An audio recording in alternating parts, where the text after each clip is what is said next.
Here we go. This is it? This is it. All right, here we are. Hang on, hang on.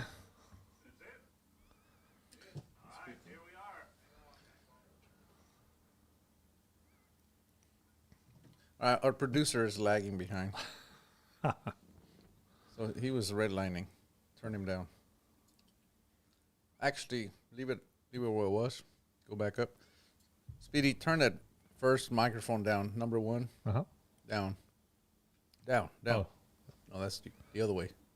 This way? Yep. All right. Okay. Better? All right. He's not peeking. Cool. So I don't know what to do. I'm on this side. Okay. Well, I'm in Erik's chair today, as you can see. Turn it down. Turn it down a little more? Yeah, you're Okay. loud, son. Keep going. All right. Tell me when. Yeah, about right there. Okay. I hope everybody can hear me with or without a microphone. Yep, we can You know hear you. why now. I sound so loud? Because I've got Erik's good microphone. I'm in his chair. Yeah. Yep. Let me just. I wish we had a producer here. Yeah. You know. It'd be nice if we had a producer here. Yeah. But anyways, this morning when I got here, I almost had to arm wrestle Erik to let me sit in his chair. He said nobody sits in it. But anyway, I would like to start off this live stream by congratulating Erik again for his win at the 2023 Southwest Nationals. How many years did it take you to get there, Erik? I think I started going in 2011 or so. So 12. Yeah, when did you and I have our blueprinting and barrel fitting class? Do you remember? 2012. 2012? Yeah, because it was before the World Championship in 2013. So it had to be 2012. So it's been 12 years in the coming, huh? Yeah, but it seems like a long time. It does. However, after I started reflecting, I realized that. So I think Southwest National has only been going on for like 13 years. Okay. Right. Because I think I missed the first one. And there's been two people that won it twice, Bob Seabold and John Myers. Right. That means there's only like, what is that, 10 or 11 people that have ever won it. Right. So it's a. Yeah, and there again, John Myers is another one of my proteges. There's on Speedy to turn his audio up a bit. Turn my audio up a bit. They can't hear him very well. Okay. I'll say it again. How's that? Text me back quickly. So anyway, so yeah, I realized that, and I thought that was, that was cool to realize that, because, it seemed like a long time, but then I realized, oh, there's not that many people that have actually won it. And Right. anyway, so yeah, I'm very fortunate. I'm very lucky that it happened. It's one of those things that you want them to happen every year, but you also have to realize that you can't Well, win you're every shooting year. against the best in the world. Said I feel real fortunate to have been able to ride along in a journey with Erik over the years. I said we've collaborated a lot. We speak on the phone a lot. You've seen some of the videos that he shot in the shop when he comes by and tries to pick my brain. And while I'm there, he indulges a video here and there. But I just get to ride on his coattails, and being a champion myself, it's easy to put myself in Erik's shoes to know what it feels like to win, because you struggle a lot along the way, And I said, for Erik to do that, I mean, I'm just as proud as I would if it was my own son. So another thing that I want to thank Erik for, he just told you it took 12 years between the time I've known him to reach that championship level. And you would think that this medal right here that he won at the Southwest Nationals would be hanging in his trophy room with his accomplishments he had in 23 years. But he was gracious enough to give it to his master, and I have to thank him again for that. Thank you, Erik. Anytime, boss. Anytime. You were a part of it as much as, and there's many people that have helped me along the way. You being one of them. I mean, I chamber my own barrels because of you. I always tell people I'm not the smartest man in the world, but I have their phone numbers. And whenever I wanted to learn how to chamber barrels, I could have tried it on my own. I'm sure I could have had some success. However, I have no idea how long it was going to take, and I needed it like now, right? Like I wanted to be competitive now. Well, when you came to me, you told me that you wanted to do this to eventually become a national champion. And really, in my book, just by looking at the competition, I'm not an F-class shooter per se. I'm one of those point-blank shooters.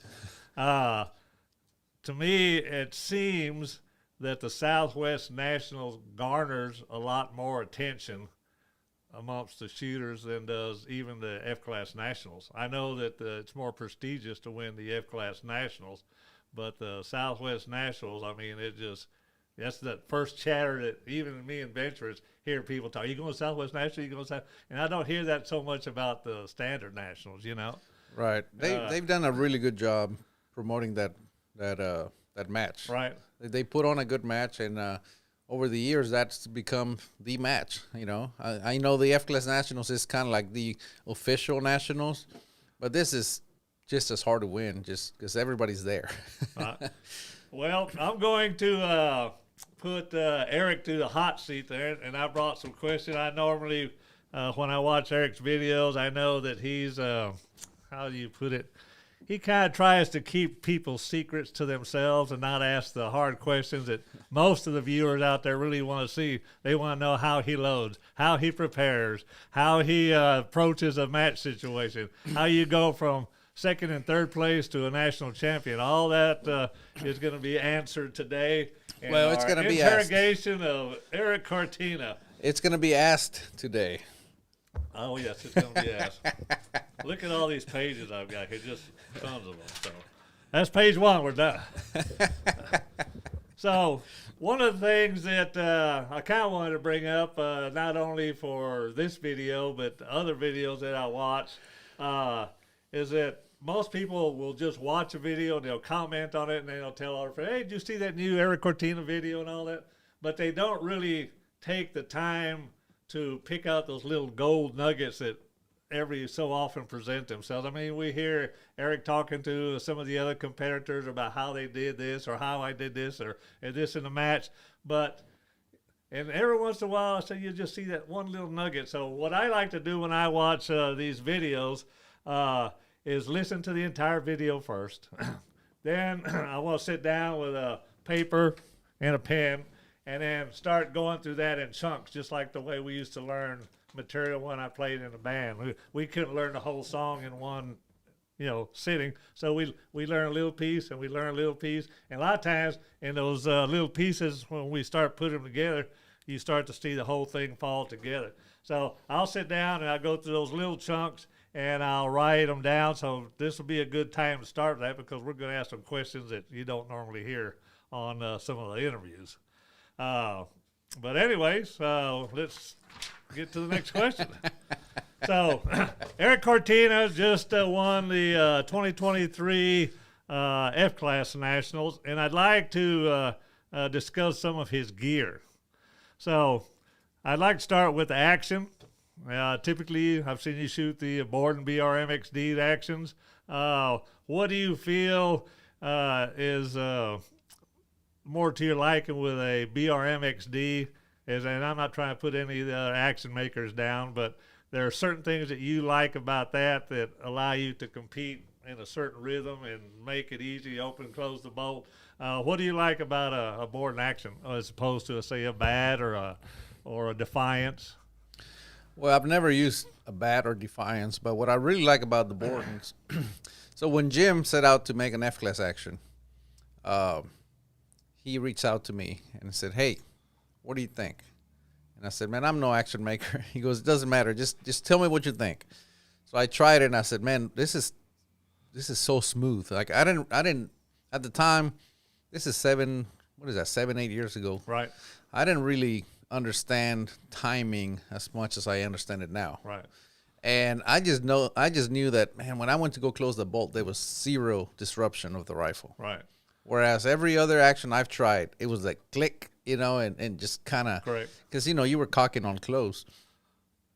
And it was just so smooth. And the whole action, it just feels like a vault when you go to close it, And I said, man, I there's really not much I can help you with. This thing is, you know, he was asking me to inspect it, but instead I started admiring it. Right. Well, you sent it to me for inspection, and I have to admit that you have number 1 and 2, don't you? Still. Yeah. And I said, when I went through those things, I said, well, I don't know if Jim just did this because it's Erik Cortina and he's trying to get his actions out, but they were actually works of art. I mean, both the headspace, everything was just perfect on each one of them. Yeah. And so, I mean, the timing was good on them. I think we just did a little bit minor. You know, at any time you build anything in production, there's just a little burr, something that you might want to address to make sure that it doesn't crop up later in the competition. So, using the BRMXD actions, do you have anything that you've seen in them that you would have changed, or do you change anything in them? I know when I shoot in competition, every time I put a new barrel on, I put a new spring on it. I don't wait till the end of the year should I have changed it, you know? So when I put a new barrel, I'm going to do a new load development for that barrel. I put a new spring in it, you know, and adjust it to the weight as close as I can to the last one, and go from there. Do you do any of that? Well, yeah, I mean, maintenance. Every time I clean the barrels, you know, they go on my bench. Every time I go shoot, they come back, they go on the bench, and they go on the cradles. Who makes those? The PMA? PMA cradles. I have those on my bench. They go there, and then when I'm ready to clean them, you know, the barrel gets cleaned. You know, I have a bore scope and all, and the bolt get disassembled.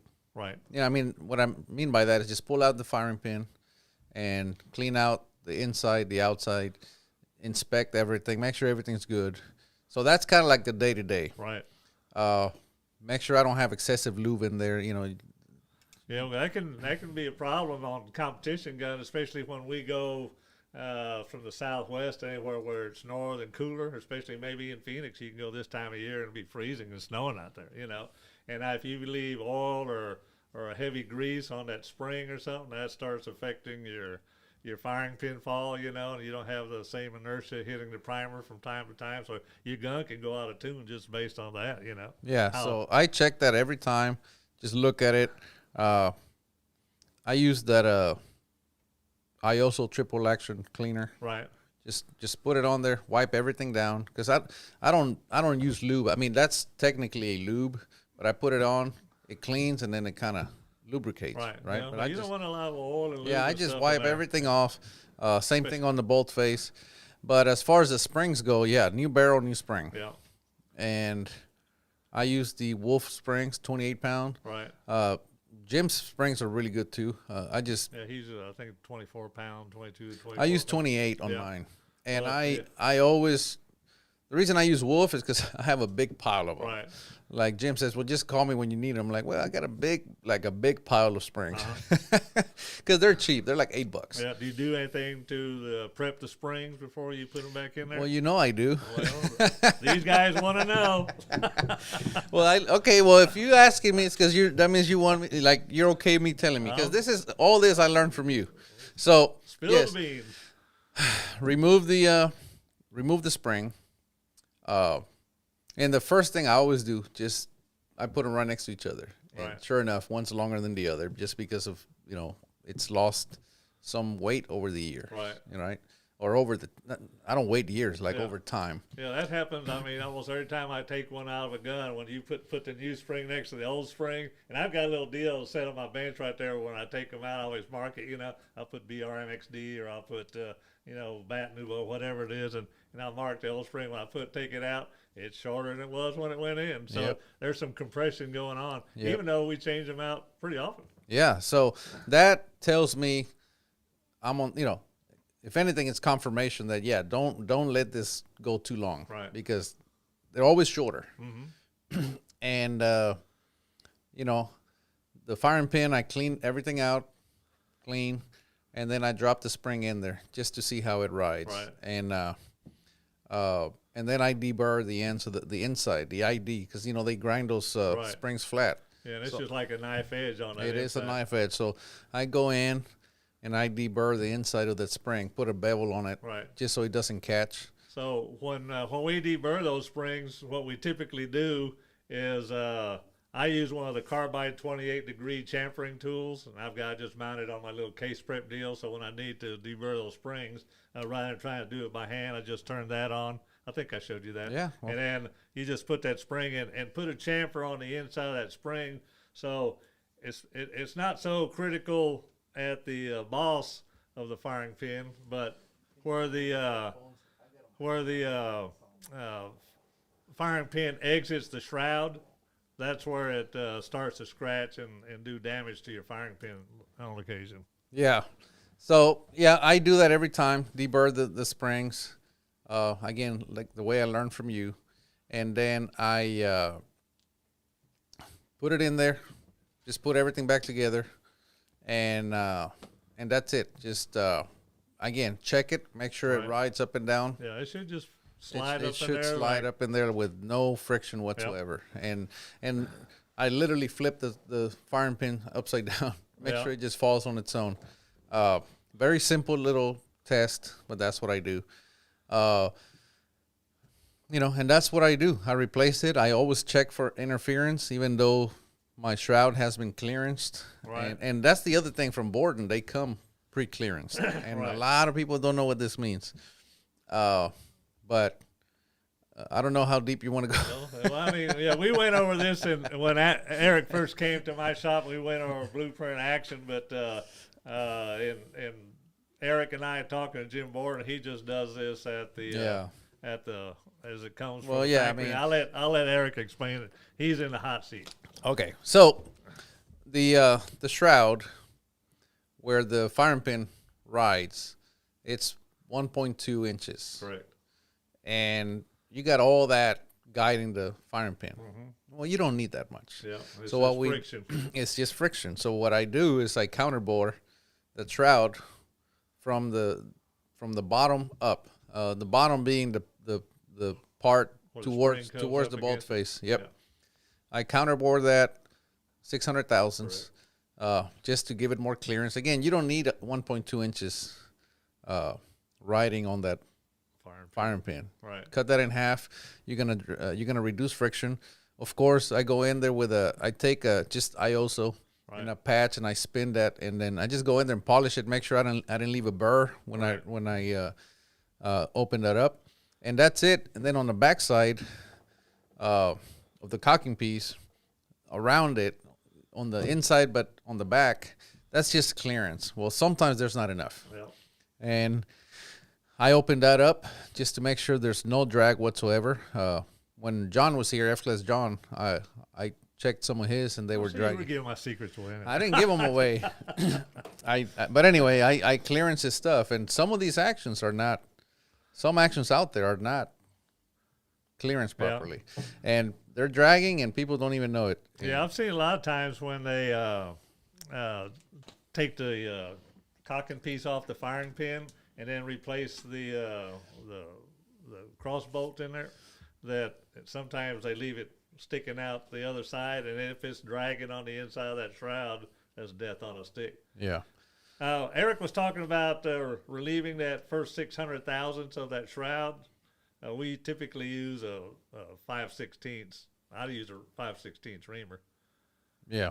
I just bore it, Yeah. but Yeah, once you set it up in a lane, Yeah, it's just as easy yeah. to board. But we open it up to about 312 from Yeah. they're 280 in diameter to begin with.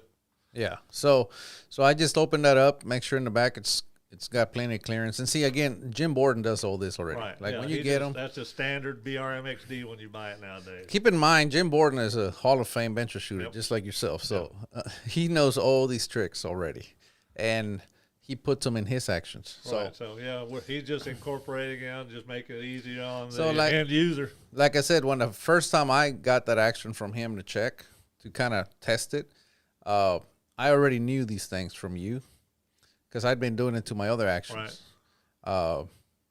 And when I when I disassembled the whole thing, I'm like, that's done. I'm like, this is great. Easy peasy. Exactly. So yeah, I've been using Jim's actions still to this day. just because of you. Yeah. Even when I get them from gym, You still first have thing to I check do is 'em. tear them apart. That's and- our philosophy. Everything's broken Yeah. until you check it. So, but yeah, that's what I do, and yeah, Oh.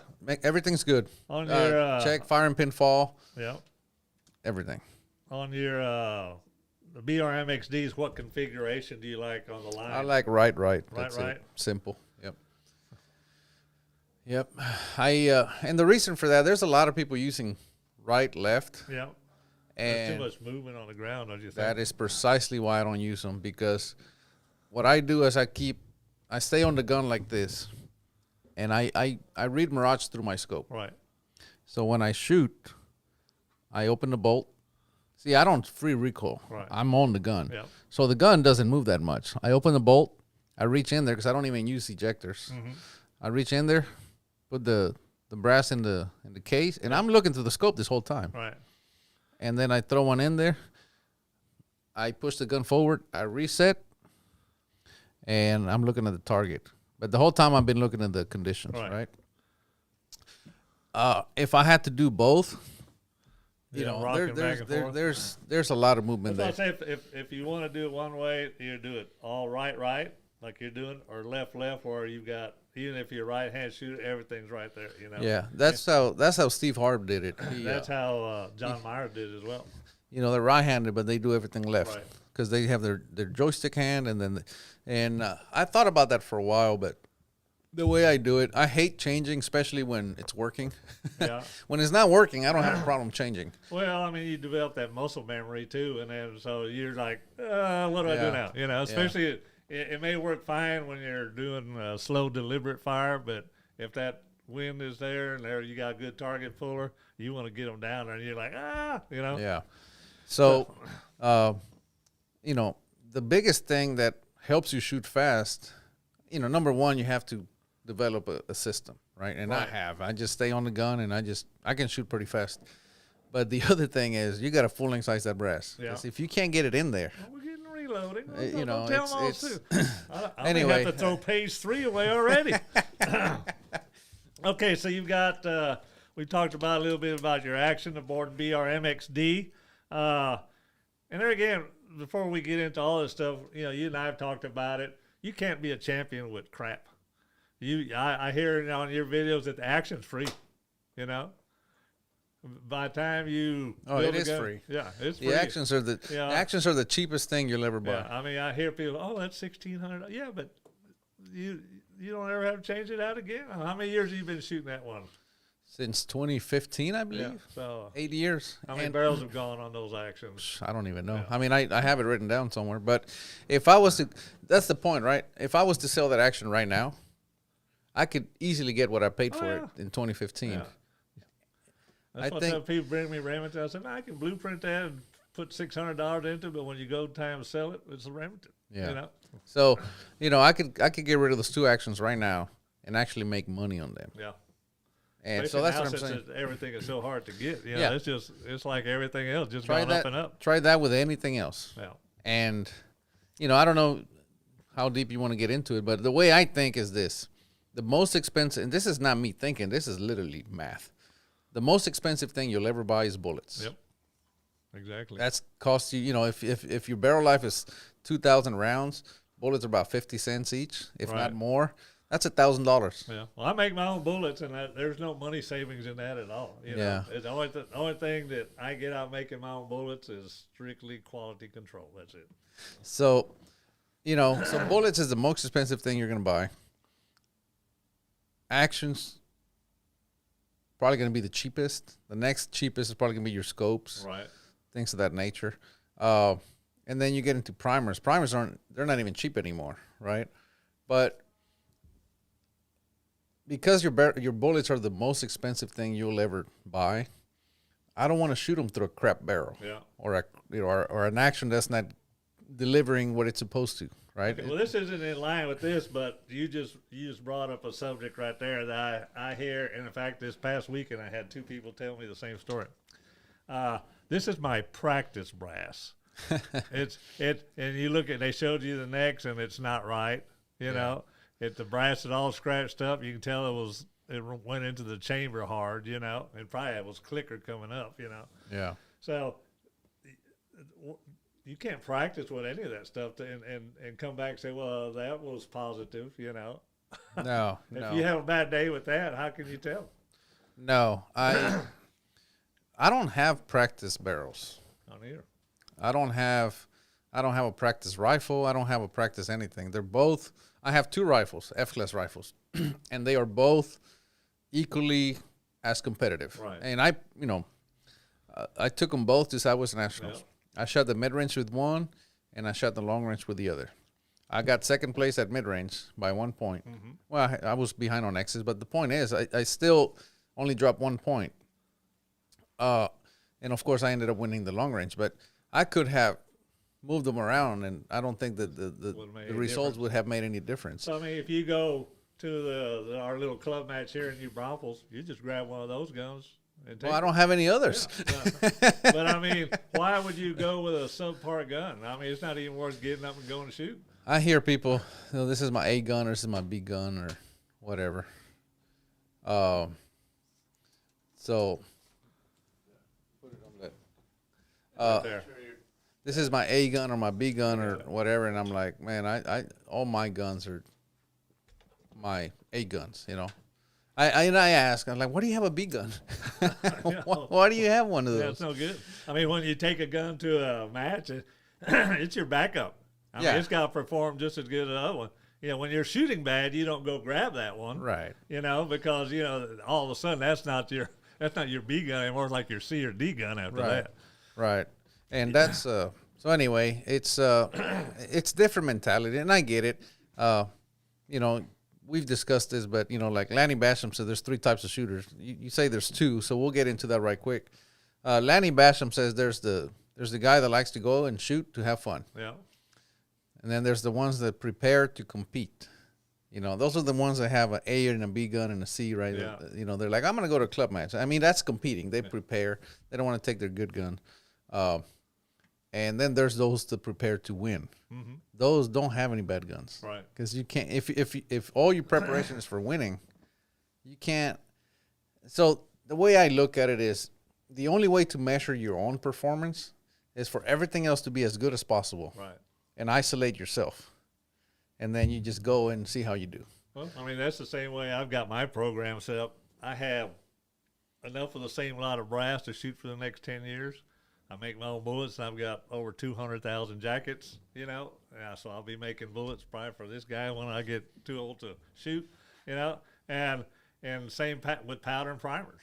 So, I mean, if something out of my program quits working, it's the guy behind the gun. You know, it's not the components. Yeah. So that's the thing about that, right? It's that's why I look at it the way I look at it. Right. You know, and sometimes I know when I don't prepare enough, you know, I just show up and go, you know, I'm not gonna do well. It's you already know. And most of the time, I don't like showing up that way. Yeah, and when you do that, you're prepared to lose probably too. You know? I don't like showing up that way, but oftentimes I'll show up and say just pretty much for the team. Yeah. I'm like, I'm gonna coach, so I don't really need to I don't even need to bring a gun, period. Right. But you know, it's like if I'm gonna be there, I might as well shoot. But I'll just bring a gun it's gonna be okay, and it is a lot of work, and I need to make sure people know this. It's a lot of work to shoot at top level. Right. And that's why what I do is I kind of so at the World Championship, the last one, 2017. I forget. I don't write down my how I finish, because to me that's in the past. Just look forward. But by memory, I got 5th place at the World Championship. I got 3rd place in the team at the World Championship. And then right immediately after that, I went to the Nationals, and I got 3rd place at the Nationals. Right. I was shooting well because I was practicing. I was putting in the work. Well, you're doing what I tell most of the, you know, fledgling competitors, that you have to first put yourself in a position to win. And that's what you're doing by putting yourself in that top elite group right there, you know, and then y'all can shake them up afterwards. Yeah. But what I'm getting at is I I do the work leading up to the big matches. That's preparation to win. Yeah, and then after that, I tend to take it easy. Like it's because if I try to, I know myself. If I try to do this all the time, You burn out. you burn out. I mean, I will. It's just a lot of work. Yeah. So that's why I kind of go like this. You know, prepare, do well, then take it easy the rest, and then it's gonna coast. That's for a what while. I used to do. I used to have a competitive year where, I mean, I just would burn everything to the bottom of the candle. And then the next year was my play year when I heard about the new actions and new barrels and new stocks and new scopes. That's where I was for the last few years. And even then, I'd show up to nationals and, I'd get 10th. Yeah, well, top that's what 20. I had to do on my play year Yeah. when I was testing all the new things, You have to shoot them against competitors that are world class in Yeah. order to see if these components are worth it anything, Yeah. So that's what I did in my play year. And then oftentimes I'll go to matches and people, that's why I don't even like talking to people about what I'm doing, because they have a different mindset. And, you're not going to convince them of anything else. So, for example, there'd be years where I go and then you can tell right away at what on day one tells you what level you're at. Yeah. You're like you know if you're gonna win. It's Or gonna if be a you, long week. yeah. So what I would do is like, okay, well this is not going well. I'm not gonna win, right? My gun isn't just not. My gun and me, this whole thing is not at a point where I can win. Right. And then I would do exactly what I told John to do this go around. I'm like, well, stop trying to win this match and start working on the next one. And then I would just shoot through everything. Like, oh, it's really windy. Okay, if it was really windy and I had to shoot right now, what would I do? Mm-hmm. Well, I'd put here, and I'd shoot and I hit a 9 or an 8 or whatever, and I'd be like, okay. And I would just learn. Right. And of course, my score goes to crap, but again, I didn't care. Yeah. I'm like, I'm just going to learn, right? And most people would not ever do that because they just want to keep clawing, and it's fine, but is it, are you preparing to win or are you preparing to compete? Yeah. And at some point, I'm like, okay, I'm not going to win this one. I'm going to start working on the next one. And that's where I would just shoot through everything, especially in Phoenix, because I don't have that anywhere around here. Mm-hmm. So if I'm there and it's blowing like crazy, I'm like, let's see what I can learn here. And I would just shoot because I also had to coach the team, right? Right. So I'm like, take that knowledge to the exactly. team. Right. So I'll be, Yeah. But You're anyway, a sacrificial lamb, basically, at that point. well, I'm learning, Yeah. right? So anyway, when I would tell people that, they'd be like, oh, that's just excuses. I'm like, okay, never mind. So I'm not going to tell you. Yeah. Well, I see that in the teams in the ELR. They have several guys out there, and each successive shooter is the sacrificial lamb so that somebody in the team is going to win, Yeah. So. So I told John to do that this year. He was shooting pretty bad. He was pretty down on himself, and I said, well, he knew he was going to have to shave. He couldn't concentrate. so I told him, I said, quit trying to win this match. You're done. Mm-hmm. Just you're done. You're not winning this one. Get that through your head. You're going to relax. Because the reason he's stressed out is because I'm shooting bad at this match. Well, forget this match. And now it's just a practice. I don't get stressed at practice. Yeah. So he started just shooting through it. He literally shot a shot every minute, whatever condition it was, right? Comes back the next day and wins the whole freaking thing, the whole aggregate for the day. Yeah. And I'm like, there you go. Because you know how? Because he learned on that day, he learned a lot about the conditions, right? He learned. Again, you can go into learning mode, and that's a really good mode to go because you're not stressed out. You have the conditions that everybody else. It's all about perspective, right? Well, that's one of the problems that somebody like you that's on YouTube all the time, and F-Class John, and some of these other guys that actually compete. When you show up at those matches, people are expecting you to perform. You're just like the movie star that came or whatever, Yeah. They're all, they're Cortinas, And fortunately, you've had a pretty successful 2022. You went out to the UK and came in second there, if I recall correctly, Yep. And so, there again, that's putting yourself in those positions to win, Yeah. So you got the big show coming up, so let's not. Yeah. So I went to England, first time ever there. Yeah. Air firing, but see again, it was not my first match there. Let me back it up. I was there, and we were there early. We were like 3 days early.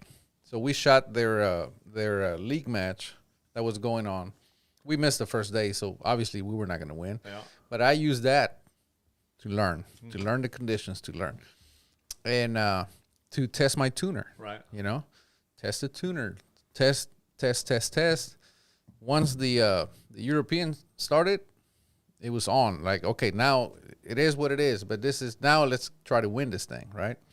There's no more testing, no more learning. It's Well, that's when you get onto the line, all the gunsmithing, everything's over. Exactly. You know, it's time to concentrate on So- the conditions, and you're. And so you're technically that was my second match there because I had used the first few days Right. to train or to learn and to test. And I had a few people not come up to me directly, but some of the people that I knew told me that people were coming up to them saying, "Hey, I thought this guy's supposed to be badass. What's?" That's what I'm talking about. And he's exactly and he's like, no, he's testing. Nah, man, he's just a YouTube guy. He doesn't know how to shoot. Blah blah blah. And I said, man, don't worry about it. And of course, this guy's my fan, right? So he's kind of getting a little bit butthurt, and I'm like, don't worry about it. I'm doing my thing. And If you can put yourself out there, you better have a thick rind. oh yeah. So anyway, once the Europeans started, again, I didn't look at my scores, but they had we didn't shoot one day. Everything got delayed because the Queen passed. So on Saturday, they had a banquet. So we shoot Saturday the first day, and I go in there, and people they're coming up to me saying, "Man, you shot great, and you shot amazing, and this and that," and I'm like, "Well, okay, well, thank you." But the reason they were telling me that is because I cleaned the 1,000-yard, the 20-shot, Yeah. 1,000. I cleaned that, and so anyway, long story short, when I go to the banquet, they have a big screen there with all the scores, and I find out that Todd was first and I'm second by 1 point, Yeah. and so on and so forth, right? So I was in second place, but again, I was just doing my thing. At that point, I don't care how anybody else is doing. If you're doing good, everybody comes to tell you. You don't have to look at the Exactly. scores. Yeah. So- Hey, man, you won this thing. So, and then on day two, it turned out that the weather was so foggy that it was just one match Yeah. for all the marbles. And I was paired up with Todd because he was 1, I was 2. So we're on target 1, and it was dead calm. You got just the dope off of Todd. just a slight breeze. Yeah. And I thought, okay, well, this is going to be easy because,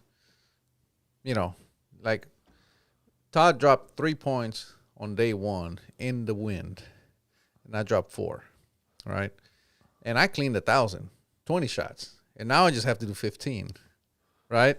So I'm like, well, this is a done deal, right? I'm going to shoot it clean. Todd's going to shoot it clean. Todd gets first, I get second. All right. 1-2 USA. You know what I mean? And it's just one of those things that you can't go with any expectations to the line because things just don't always work out. We're on shot like 4 or 5. So I went with a plan of just stay clean. Just stay clean. Give me the points. Because I had the V's. I had the V's on everybody, especially on Todd, which is really the only one that mattered. And I thought, well, if I just stay clean, just safe side, stay clean, and give him, maybe he'll drop a point, and that's it. It's over, right? I win. Well, he just starts off with V, and I'm like, oh, man. And all of a sudden I start thinking, shit, what if he catches me on V's, right? I better start hitting some. So then I start hitting some V's, and then he hits a 4 at like 10 o'clock. Internationals, they do 5, 4, 3, 2, 1. So it would be the equivalent of a 9 for us here. So he hits a 4, and I look at that and I go, well, his gun opened up. And I go to hold exactly where I held, and I thought, I wonder if I should move just in case. And I'm like, no, play your own game, right? That was the other thing that I had going to the line. Just ignore everything else and do your own thing. And I shoot, and I put it right on top of his. And of course, hindsight, I'm like, oh man, why didn't I just move over? Yeah. And I would have won, right? But it's one of those things that I had a plan, and I'm not mad because I executed my plan. Right. Had it went the other way where I had a plan and then that made me change my mind and then I blew a 4, I would be upset. So I'm not upset because I followed my plan to the T. And anyway, You gotta play your game. You can't play anybody exactly. So I ended up dropping another 4 up there. There was a condition that would push him up there, and Todd actually ended up dropping 3 points. So I ended up getting second place. Yeah. And so Todd and I actually ended up with the same score. There was like 4 or 5 of us with the exact same score. It was Todd, Gary Costello, God, who else? There was multiple people with the exact same score. But because I had the highest V count, I won. Yeah. Or I didn't win. I got second place. I won all the ties, right? But the point is, just follow your plan. And had it not worked out, again, oh well. I follow my plan, right? Cool. Well, back to our gear. What about the rings that you use? What do you typically use? I've seen your video on some of the rings that you use, but what are you currently using? Well, I've moved away from 2-piece rings, and I'm just went to 1-piece rings. Right. I started with you got one-piece rings on your Picatinny rail. Yep. Just one piece. Who was David's the one? David Christian, my teammate. He's the one that started doing that. Him and Jay, and he said, "Man, we should do this." And he's from Canada, and I can't think of the name. God dang. What was the theory behind it? The one piece as opposed to the 2-piece. Well, it'll stiffen everything up. That's the theory. It's like everything is going to be stiffer. I mean, on top of that big BRMX. Exactly. But the scopes are not very. They're kind of fragile. Oh yeah, they flex very easily. So I'm like, and they started doing those 1-piece mounts, and so we started using them, and I can't for the life of me think of what they're called right now. But anyway, they have 2 rings in the front and 1 in the back. So we started using those. And that gives you enough leeway to. Yeah, it's plenty. There's plenty of movement for adjustment. Yeah. So we started using those, and lately, because of the that Needmore series that we did, we ordered some from MDT. So the latest one that I have is an MDT, and Are they aluminum or steel? They're aluminum, and they're also super beefy. Those only have 1 ring in the front and 1 in the back, but they're real wide. Yeah.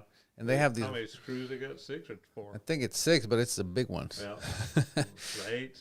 Yeah, and then I've also used some from Masterpiece Arms. I've tried them all, and they all seem to work just fine. But I prefer that over the 2-piece. Do you do anything special to your rings? I know on your on the bases on your MXD when I had them, we glued them down.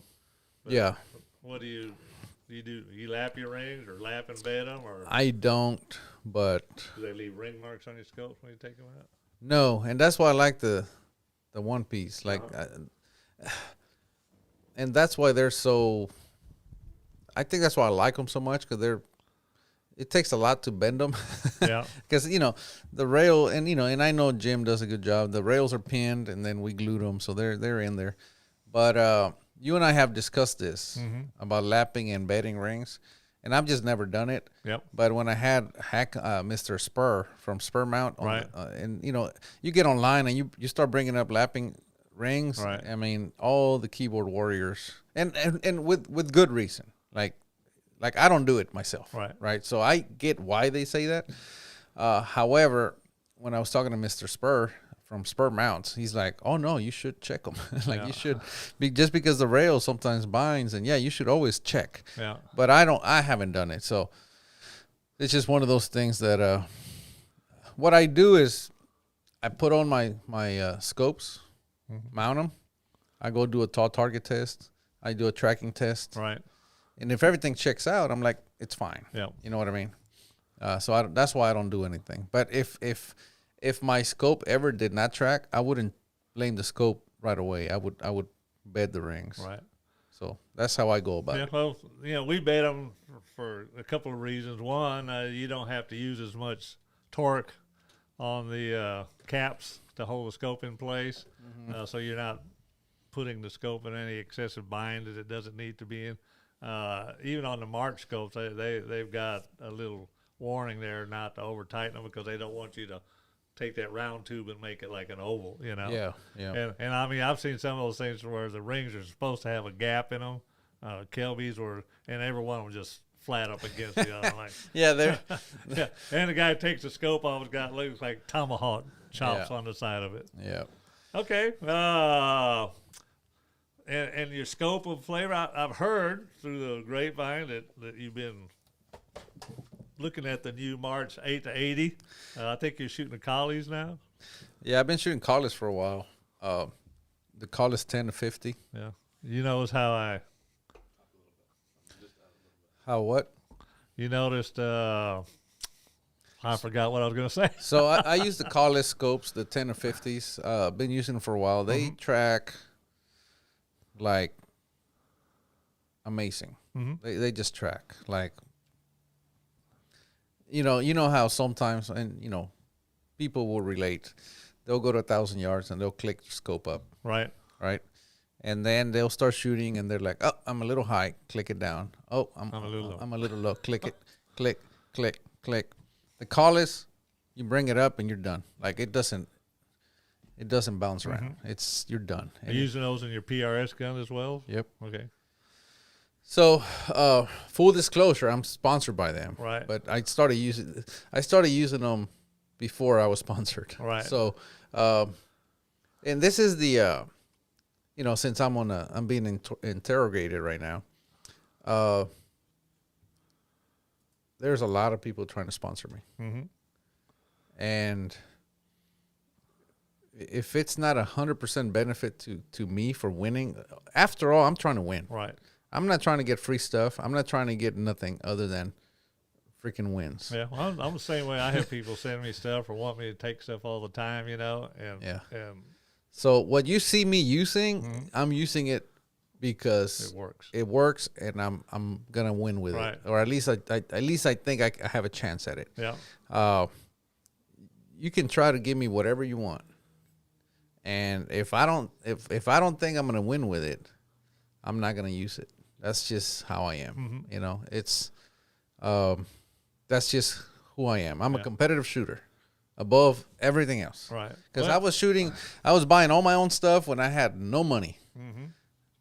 And today, like I said, I'm people try to give me stuff all the time, and I thank them and everything. And I'm not saying it's bad stuff, but if I'm happy with what I have, I'm gonna stick with it. Right. Again, just because I don't use it doesn't mean it doesn't work. It just means that I'm real happy with what I'm using, and even if it's this, for example, if I'm gonna change, I hate changing, especially because you know how long it takes to come up with a good system. Oh yeah. Gotta check the scopes and gotta all that stuff. If I feel like there's no advantage, even if it's equally as good, I'm just not gonna change because it's a lot of work. Well, I said the reason that there's so many of the bench race shooters use the March scopes is that we have a very limited range of elevation. It's usually 6 to 8 clicks up and down. So we wear out those little clicks in that little short range, and the March are really, and once they wear out, that scope doesn't hold its point of aim because that erector tube is slightly moving. Yeah. And, after that, we're dead, Yeah.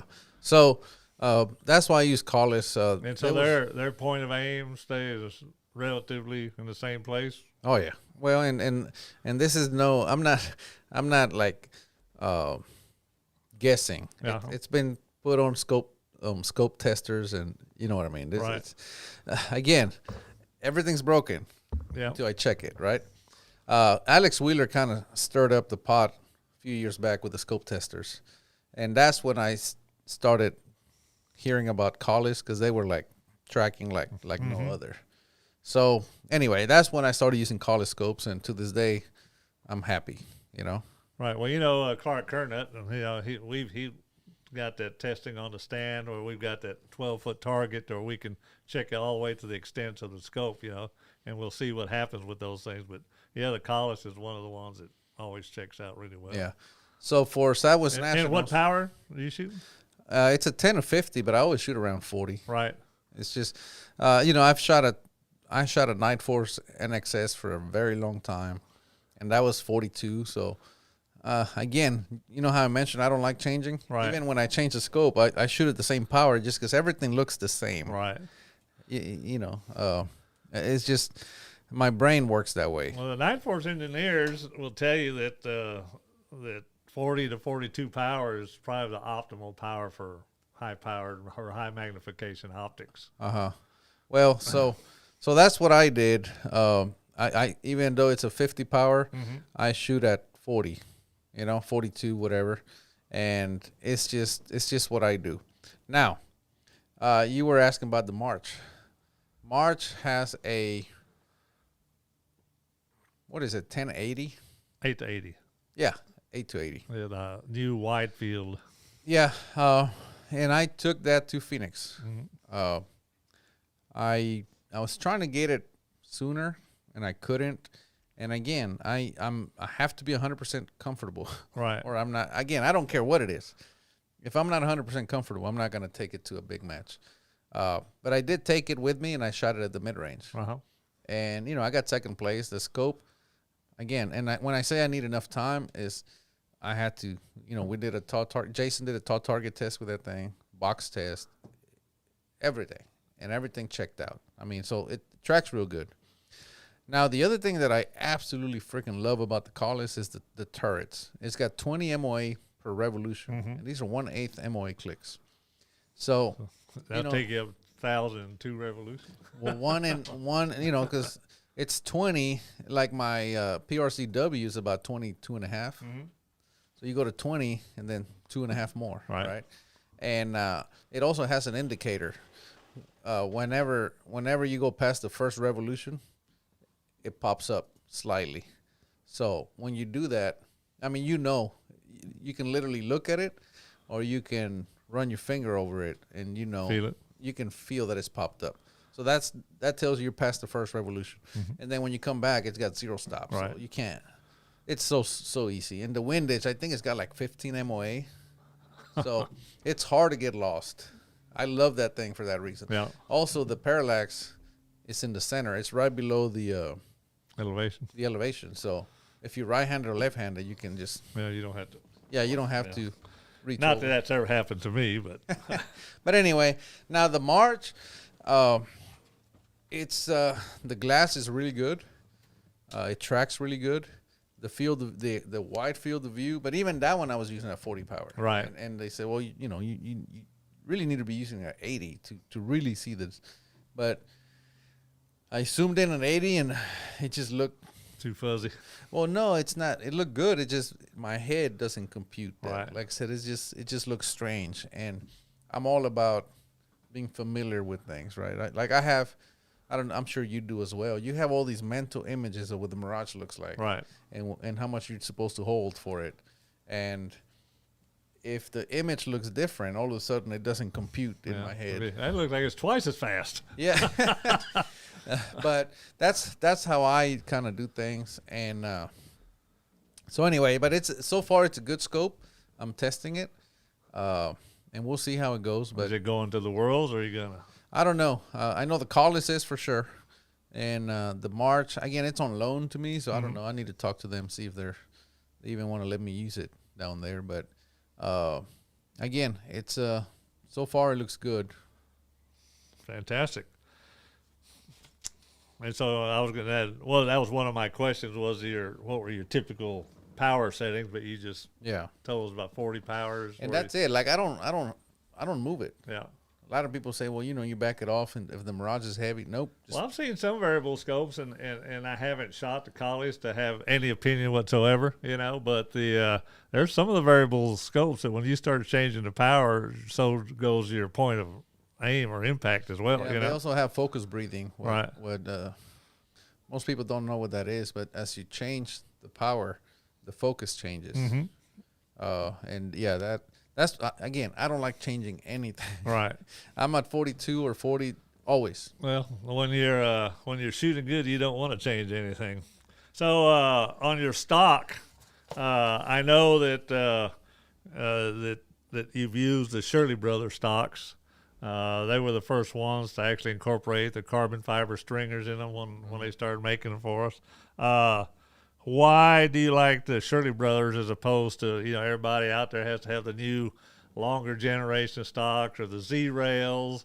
I hate changing. That's probably gonna be the theme of this whole thing. Oh, so you can't use that same. After 3 times, that answer's out. I hate changing. It works, and yeah, look, because you don't just change the stock. Mm-hmm. You got to change the stock. You got to change the rear bag. You got to try different fill. You have to this, that, and the other. Well, it repositions everything too. Your joystick is now here or there, or somewhere else. And I'm like, this works. I'm not gonna it works for me. I'm not gonna change it. Right. I was even they don't make those stocks anymore. So Right. I went as far as to have that stock scanned, and I have the scan so that if I want to make some more, I can have them made. Right. Because I'm not changing. They work. However, at SHOT Show, I got to talking to Robert Brandley and Mr.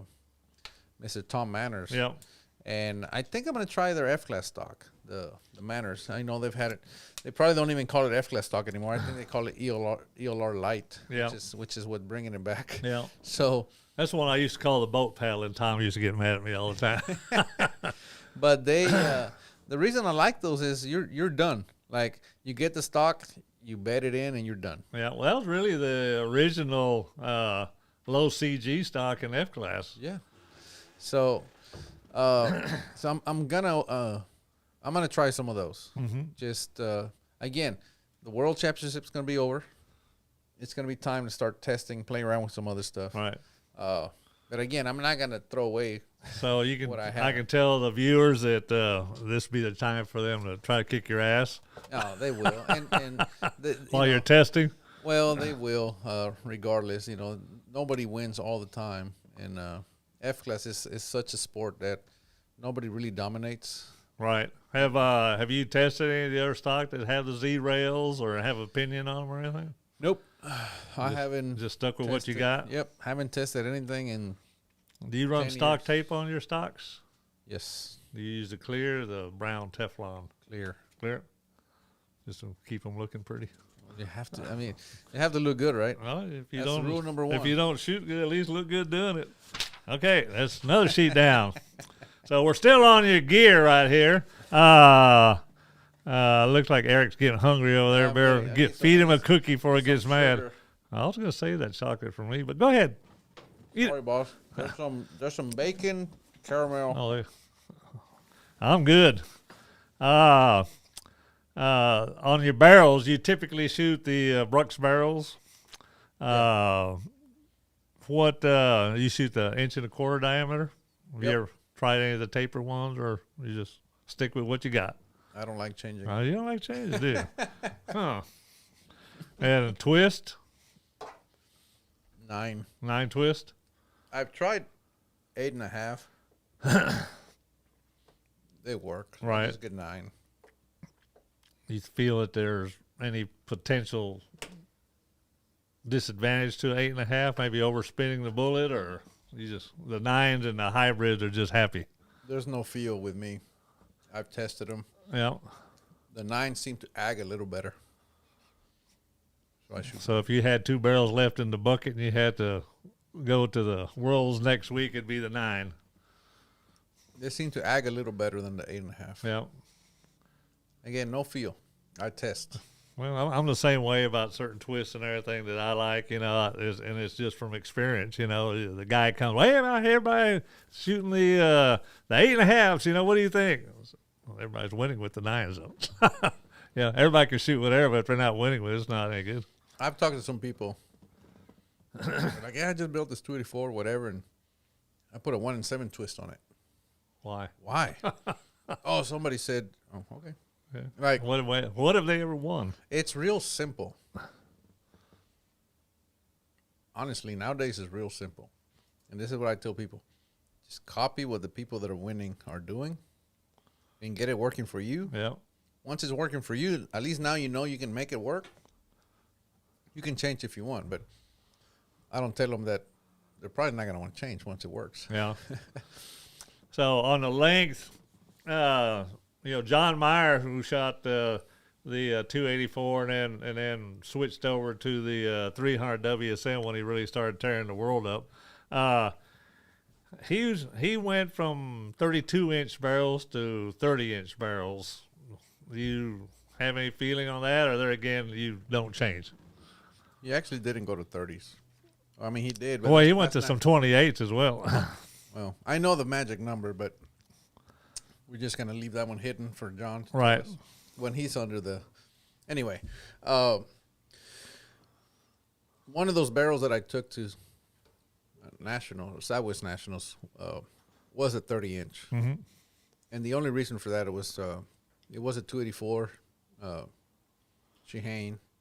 And when I got this new Wheeler reamer, this PRCW, I set it back and cut off 2 inches and rechambered it. Mm-hmm. So I ended up with a 30. Is that the one you won with, or was that? No, that was the 600. But also, the one that I took to England was a 30. And I mean, they shot really, really good. Right. The only difference is the one that I won Southwest Nationals with is a 32. So, in your chronograph work with those two barrels, what was the difference in There velocity? was no difference. Yeah. And that's why I prefer the 32s. Because speed-wise, they were the same, which tells you the pressure's higher for Right. the 30. They tuned at the same speed. Yeah. But so I'm stomping on the 30 more. So 32 is gives me a better,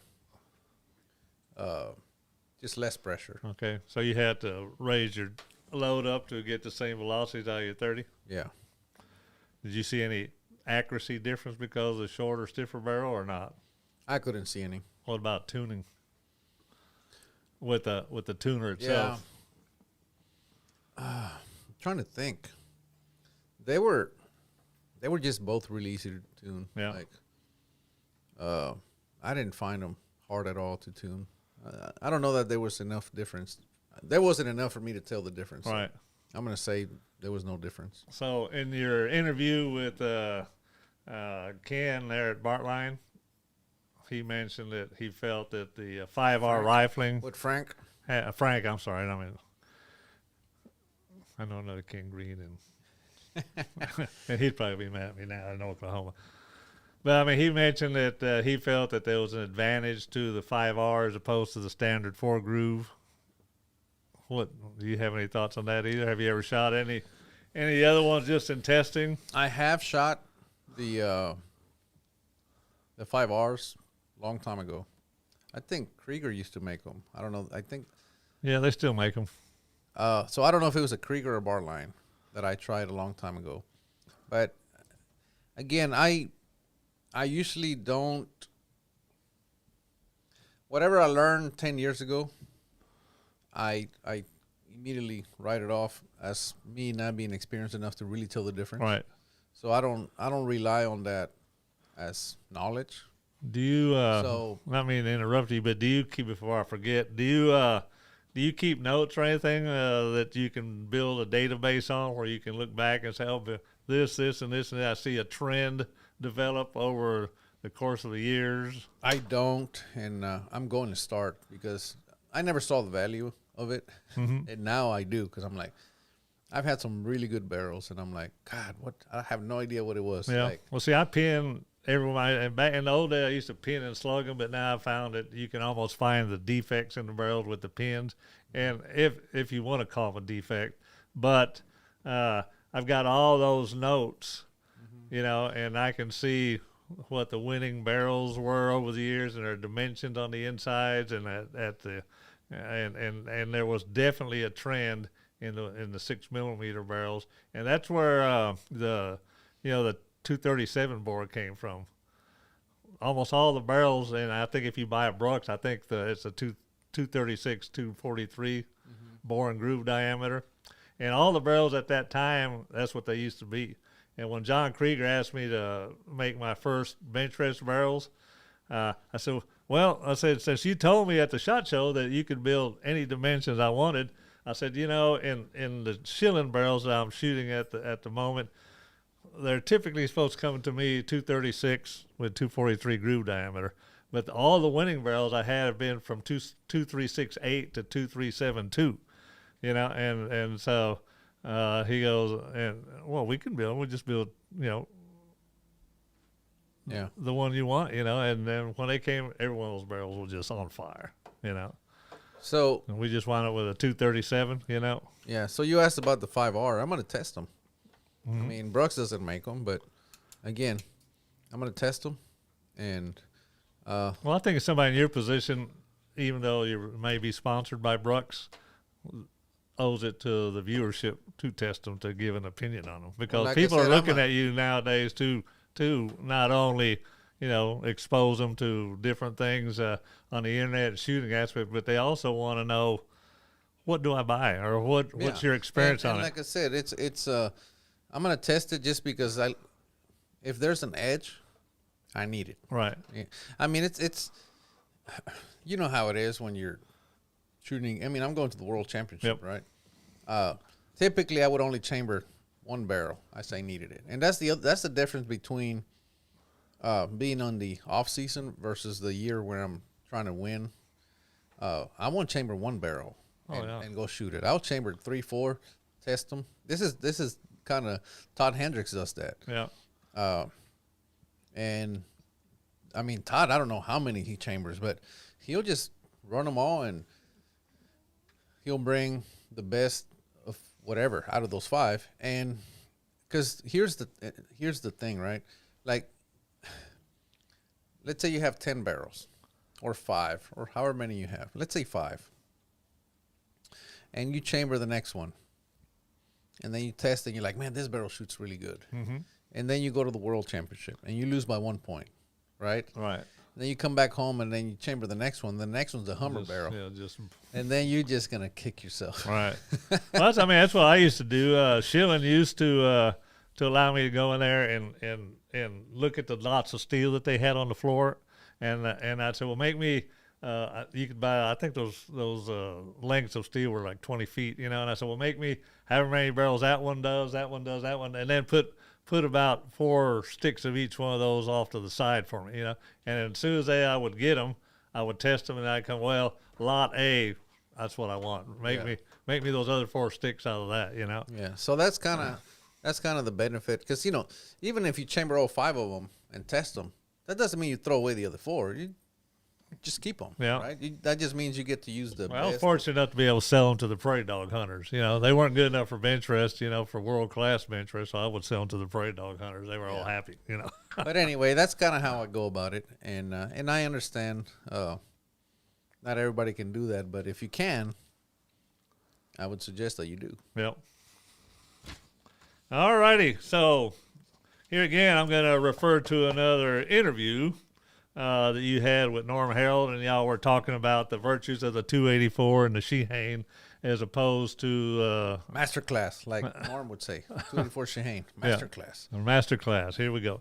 But and y'all both talked about some of the issues you had with shooting the big magnums, the Psalms, and the 300 WSMs, and so on and so forth, and it took a lot more effort to learn how to shoot those guns, and it's true.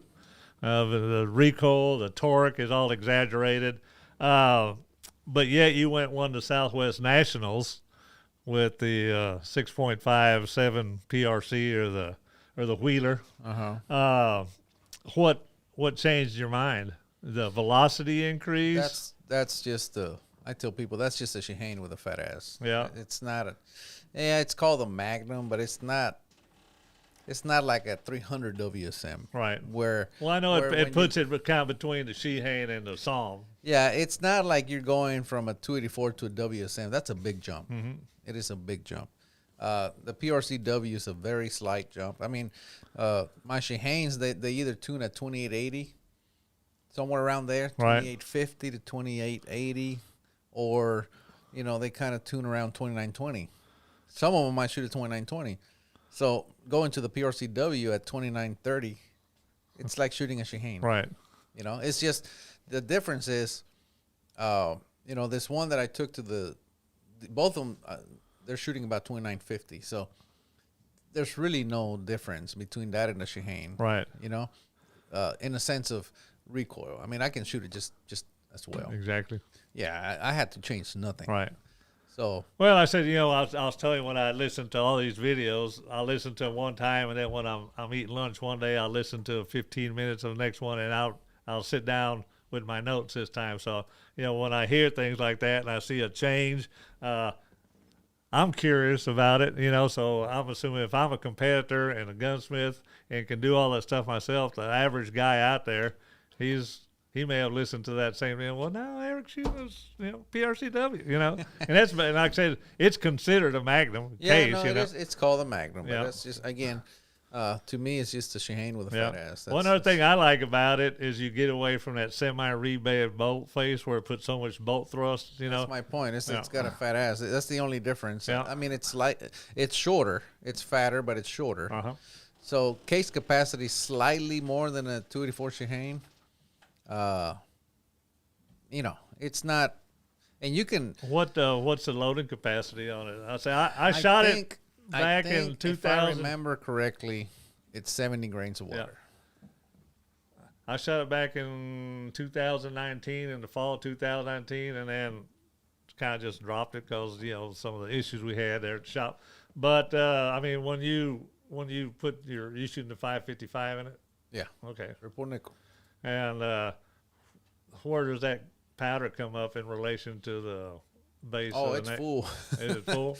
With 555, with triple nickel, it's full. Yeah. So what I do is I drop with, and I don't have a drop tube with my Prometheus. Right. So I drop it, tap it on the table twice, and then I see the bullet. Uh-huh. So it's still not. Is it just because of the short drop tube on the Prometheus? Yeah, I think if that's you had a what's longer doing it. drop tube. If I had a longer drop tube, because 2 taps and it's fine. Yeah.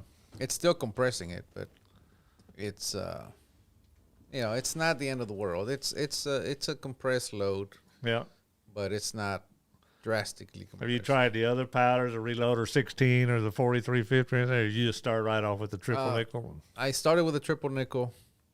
Actually, I didn't start with a triple nickel. Now that I remember, I started with 4831 shortcut Okay. because I didn't want to burn up my triple nickel. Yeah. So I'm like, you know what? Let me try That's this. right. It is kind of a limited quantities. Yeah. So I'm like, you know what? I'm gonna try 4831 shortcut, and that's actually what I took to the mid range. Mm-hmm. And it shoots just as good. Yeah. And how much powder? It's one more grain Than for the 4831 shortcut, uh-huh. but it's less fill ratio on the case because it just Smaller packs a pack, little bit yeah. tighter. And how much was that? 58 and a half. This is where we got to do the disclaimer. This is works in my chamber, not in yours. Yeah. Don't use my loads, whatever. Do this at your own risk. Yeah. Remember, we just like to send those bullets out with their ass on fire. So. Yeah. Triple nickel is 57 and a half, and 4831 shortcut is 58 and a half. Pretty simple. Yeah. I mean, they're very close to each other. You haven't tried any of the 4350 at all? No, I don't have any of that. I mean, I do have some, but we set it aside for the Neatmore series. Okay. So There went, huh? It's got too much. We got too much going on around here. But I haven't tried 4350, or I know some people are trying Reloader 16. I'm sure 4350 worked because it works great in the Psalm. Right. So I'm sure it'll work just as fine. But triple nickel is like, oh man, it's so easy to use. Mm-hmm. How's it work as far as cleanup and fouling? I don't clean it every time. You don't see any difference in fouling? No, not really. Well, almost all the new Vitivori powders have that anti-coppering agent. Is it Yeah. one of the powders that has that as well? Yeah, and it's very temperature stable. Mm-hmm. I don't know. The 500 series used to be known as not being very Right. Well, all those very double stable. base powder, nitroglycerin, this one- nitrocellulose. This one is good. I like it. I mean, I just won with it, so yeah, I love it. So, are we going to see a change? No more Shaheen? I don't know that my number one barrel, the number one that I'm bringing to the world is a Shaheen, Mm-hmm. just because it shoots like. Right. Do you feel though if you had chambered that with PRCW, they would probably shoot as well? Yeah, I just don't know. I don't know. But I'm gonna bring that PRCW that I won with. I'm bringing that to the world Yeah, as well. that'd be a good test that when you get back from the world, winning the worlds, Exactly. Thank you. bring that 284 Shehane back Set and it back. do the same thing that you did as a mid-range gun. Yeah, what I hate is that well, it's not that I hate it, but the Shehane is longer, so you can't just run a reamer in there. You Yeah. gotta set it back. Set it back. Everything's bigger, but it's shorter. Yeah, But yeah, that Shehane that I have, it is, boy, it's a good one, and it's tuned at 2920. So right. So I'm not. you're not losing anything or giving And you know, anything again, up. this is a world championship, right? If I only get one more firing out of that brass, I don't care. You know. So the next question, and I probably don't even need to ask this, but on tuners, I know whose tuner that you use, and I think everybody else does too. Did you use your standard tuner, or did you use the new V2 on the guns that you I use the V2. and just thread it directly onto the barrel without extension? Yep.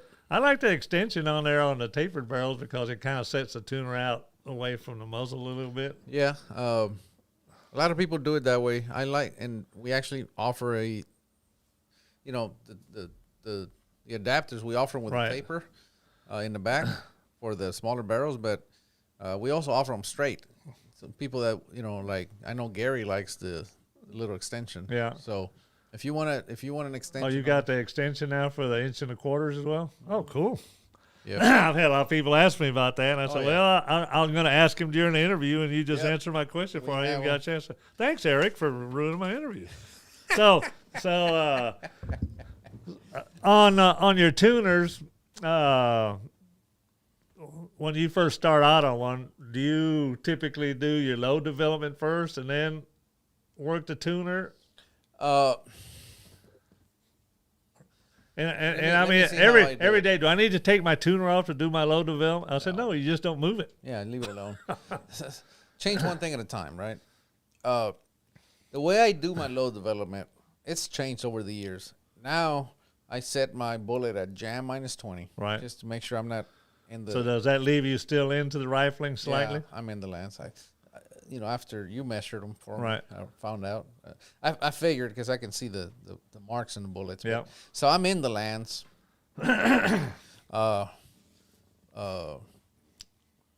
This one's for Todd Hendricks. I'm in the lance, Todd. He is in the lands.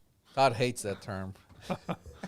What does he would prefer you to He use? calls it jamming, and I said no. Well, no, that's not the same thing. Oh, well, anyway. Touching and jamming is two different things. I know. Now, you jam it, it's staying in there Well, if you open that bolt. We've had this discussion over whiskey, and Well, no wonder he does. but anyway, the point is, I'm in the lance, but I am away from hard jam. 20 thousandths. I just stay away from it. Just so I don't want to stick a bullet in there. And you use a 1 degree, 30-minute throat on your gun? Uh, A degree and a half? So anyway, I get away from jam, Right. and then that's where I seat it, and I start my load development. Right. Well, I was going to say that with most typical 1 degree, 30-minute throats in a gun, that if you hard jam it to where you'll open the bolt, leave the bullet in there, and you take that measurement, and from that measurement back to where the bullet just touches the rifling, like if you use a COAL gauge, that's typically somewhere about 24 to 27 thousandths from those 2 points, Yeah.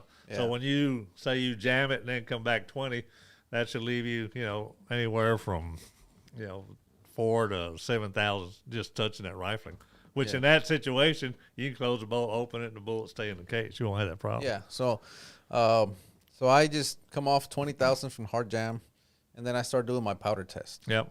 And then I just do my powder test until I find. I'll test multiple primers. Right. Powder. I'll pick one powder, test it with like 3 different primers, and whenever I find a good combination that shoots really low, Right. ES. SD. Don't jump into my reloaded question Okay. yet. Well, But so yeah, I forget what the continue. question was. So anyway, I do We're that. using a high. Yeah, we're doing. And then- the question was, do you do your load development first, and then So I do that first. and then how do you adjust your and then- tuner? And then I adjust the tuner. Yeah. After that. And so, do you move out with the tuner, or do you move in with the tuner? Well, okay. This is with this new tuner. It's only one way to go. It's in. towards the shooter. And this is this has been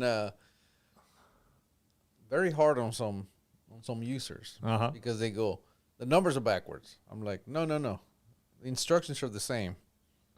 Start at 0 and work up. Yeah. And they go, yeah, but one tuner goes one way, the other tuner goes the other way. I say, yeah, but the numbers, just follow the numbers. Yeah. And they say, well, with the old tuner, as the numbers go up, the tuner is Moving. unscrewing. Yeah. He goes, but this one, it's screwing in. I said, follow the numbers. Just go up. Yeah. So the numbers are backwards. But so the point is, with the new V2, you go up from 0. You start at 0 and you go up from there. Right. So that's going to move the tuner towards the shooter. Yeah. And how many increments do you move it Uh, at a time? I have 1,000-yard range. So I recommend that you do 5. But what 5 numbers at a 5 time? numbers at a time. What I do, of course, I did that, and I haven't proven this enough to be able to just tell people, but this is what I've been doing lately, and it's been working. Again, at 1,000 yards, I go in 10 increments of 10, Mm-hmm. one shot. So what I do is I'll do a ladder test. Right. I do 0, one shot, 10, 20, 30, and I just go and I cover I go up to 150 or so, like 15 different shots. I'll do 15 shots, right? So that covers however many revolutions that is, right? And then I back it off again, and then I'll do another ladder test. So I'll do like 2 or 3 ladder tests. So it's kind of round robin as you're moving. Well, not round robin. I just 0, 10, shoot, 20, shoot, 30, shoot. And I just aim at the same place the whole time, right? And then I look at it and I see where they cluster, right? And then they start, it's literally a ladder test. And then they start opening up and they'll move around. And I just look at the clusters, right? Then I'll do it again. And then again, I'll go look at the clusters. And then I'll do 2 or 3 times. And then I'm like, okay, this range seems to always have, in those 3 different tests, they all seem to cluster from, let's just say, from 30 to 60. And it's going to be a pretty big range. Right. And that's why this tuner is lighter. So it gives you a wider range. The original one was heavier so that you could find it in one revolution. Right. This one is lighter, and it's so that it shows a wider node. Okay, so I do one shot each. Again, it's just a ladder test. I'll do 2 or 3 different ladder tests, and then I see where they cluster, and then I go in the middle, and then I'll shoot groups like 5 or 10 shot groups. Right. And if there's multiple clusters, I go to those clusters and I shoot a group there. I go to the other one, shoot a group right in the middle, and see how they're doing. And then I shoot on both sides of that cluster, left and right. And sure enough, one will go horizontal, the other will go vertical.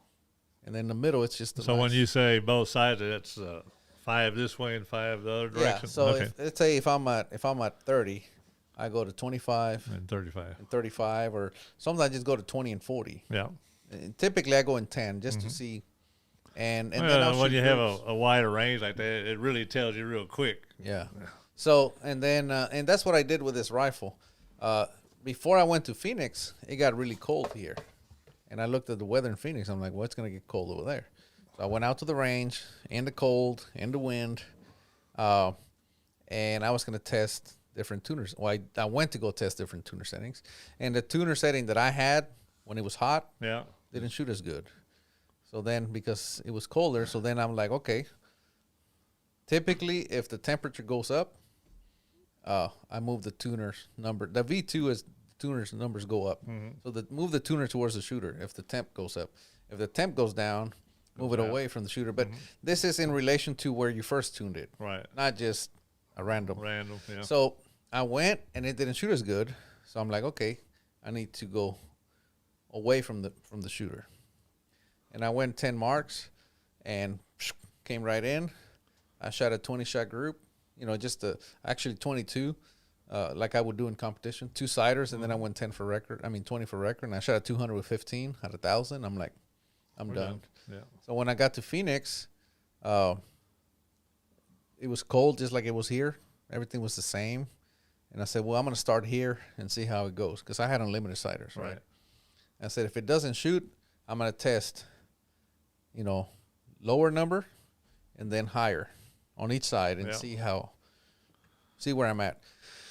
And it shot good, so I'm like, okay, it's fine. So in a test like that, there when you're at the match with unlimited sighters, what would you consider a good sample test before you would adjust your tuner? It's real easy, right? Because it's real easy for me anyway. And any experienced shooter is going to say the same. Because you know when the gun is on point, right? You shoot, and it'll, let's say you hit an X, and then you shoot another one, and you know that nothing has changed in the conditions, and all of a sudden the thing shoots a 10 over there, and or even side to side, even if it's waterline, but it's all of a sudden it does this, and then you pull it in, and now it goes the other way, and you're like, okay, this is not a good tune, even though it's flat. A lot of people only look at the vertical. Yeah, that's not good. death on a stick. Yeah. So I have those clusters written down. So if that doesn't work, I did that by you. I did it on video, and I didn't explain what I did, but That's when people you were think I'm- shooting against Bill. yeah, Bill. And people don't know. They think I'm just randomly changing it. I'm not. I test those clusters that I was telling you about. And if it doesn't shoot there, I shoot on each side of it. Just a few shots to see if it's shooting on And point. there again, when you say each side, you're off Yeah. the number of your original On the tune. numbers, yeah. Right. So again, if I'm at 30, I'll test 40 and 20 and see. And if that doesn't work, then I can go to the other clusters that I had when I did the That's letter. when you get the rosary beads out. And Yeah. But usually that first left and right will tell you everything you need to do. And oftentimes, even if it's shooting, I'll do it anyway to see if I need to shift one way or the other, because Right. I want to be right in the middle. But anyway, when I got to Phoenix, I had just tested it the day before. That's the beauty about flying too. I'm starting to realize that, because I can test one evening here, and literally the next day, I'm in Phoenix. and testing there. And I can test. But that's what I did, and it shot good, so I just left it alone. The last day, it was starting to get warm, and the gun started to open up. And that's one thing that John Myers taught me. He says, Phoenix is such a tricky range that, the guns fall out of tune because of the wild temperature swings. Right. You can have 45 in the morning and 105 in the Yeah. afternoon. And he says, he said that was his favorite range to shoot at because of the wild temperature Yeah, and changes. he was a master at the tuner. Exactly. And he says that the guns fall out of tune, but they fall out of tune when the mirage is real heavy and the wind's up. So people automatically blame the range. They never look at their guns, because it's not easy to say, well, that's the gun, because it's the Right. mirage is. Yeah, see, that's what we do in benchers Yeah. the entire day. Is So, it was starting to open up, but it was still good enough that I left it alone. Again, I'm not like John Myers yet, to the point that I can just go and move it willy nilly yeah. like he did. I'm sure he probably showed you his database. Oh, of course he did. I learned a lot from John, and I'm probably telling more than I should, honestly. But he, after I won the Southwest Nationals, of course I let him know, because he helped me as well. And he said, "Did you move the tuner?" I said, "No." He goes, "You should have. You would have won by a much larger margin." I Yeah. said, "Well, I won. Let's just be happy for that." Yeah. But I said, "But yes, I did notice the gun was starting to open up towards the afternoon on the last day, because it started to get hot. But it held good enough." And I attribute that to that tuner, Right. that I gave it a larger node. And again, there's a lot of There's things that in that N word. tuner. I like window or Window. Okay, window. But before. Let me so there's a interrupt lot you. that went into that new tuner Yeah. that John Myers helped me with. Right. But again, like I said earlier, I'm a competitive shooter. You can buy the tools from me, but I'm just not gonna go tell everybody exactly how to use them, Right. because at the end of the day, I'm a competitive shooter, right? Yeah. Like even Brian, when we had the discussion, he's like, "Well, just tell me how to use them." I'm like, I can't, because all you're gonna do is go tell everybody else. Right. All I can tell you is they work. That's it. And I've proven it, at least to myself. I've proven it to myself. They work.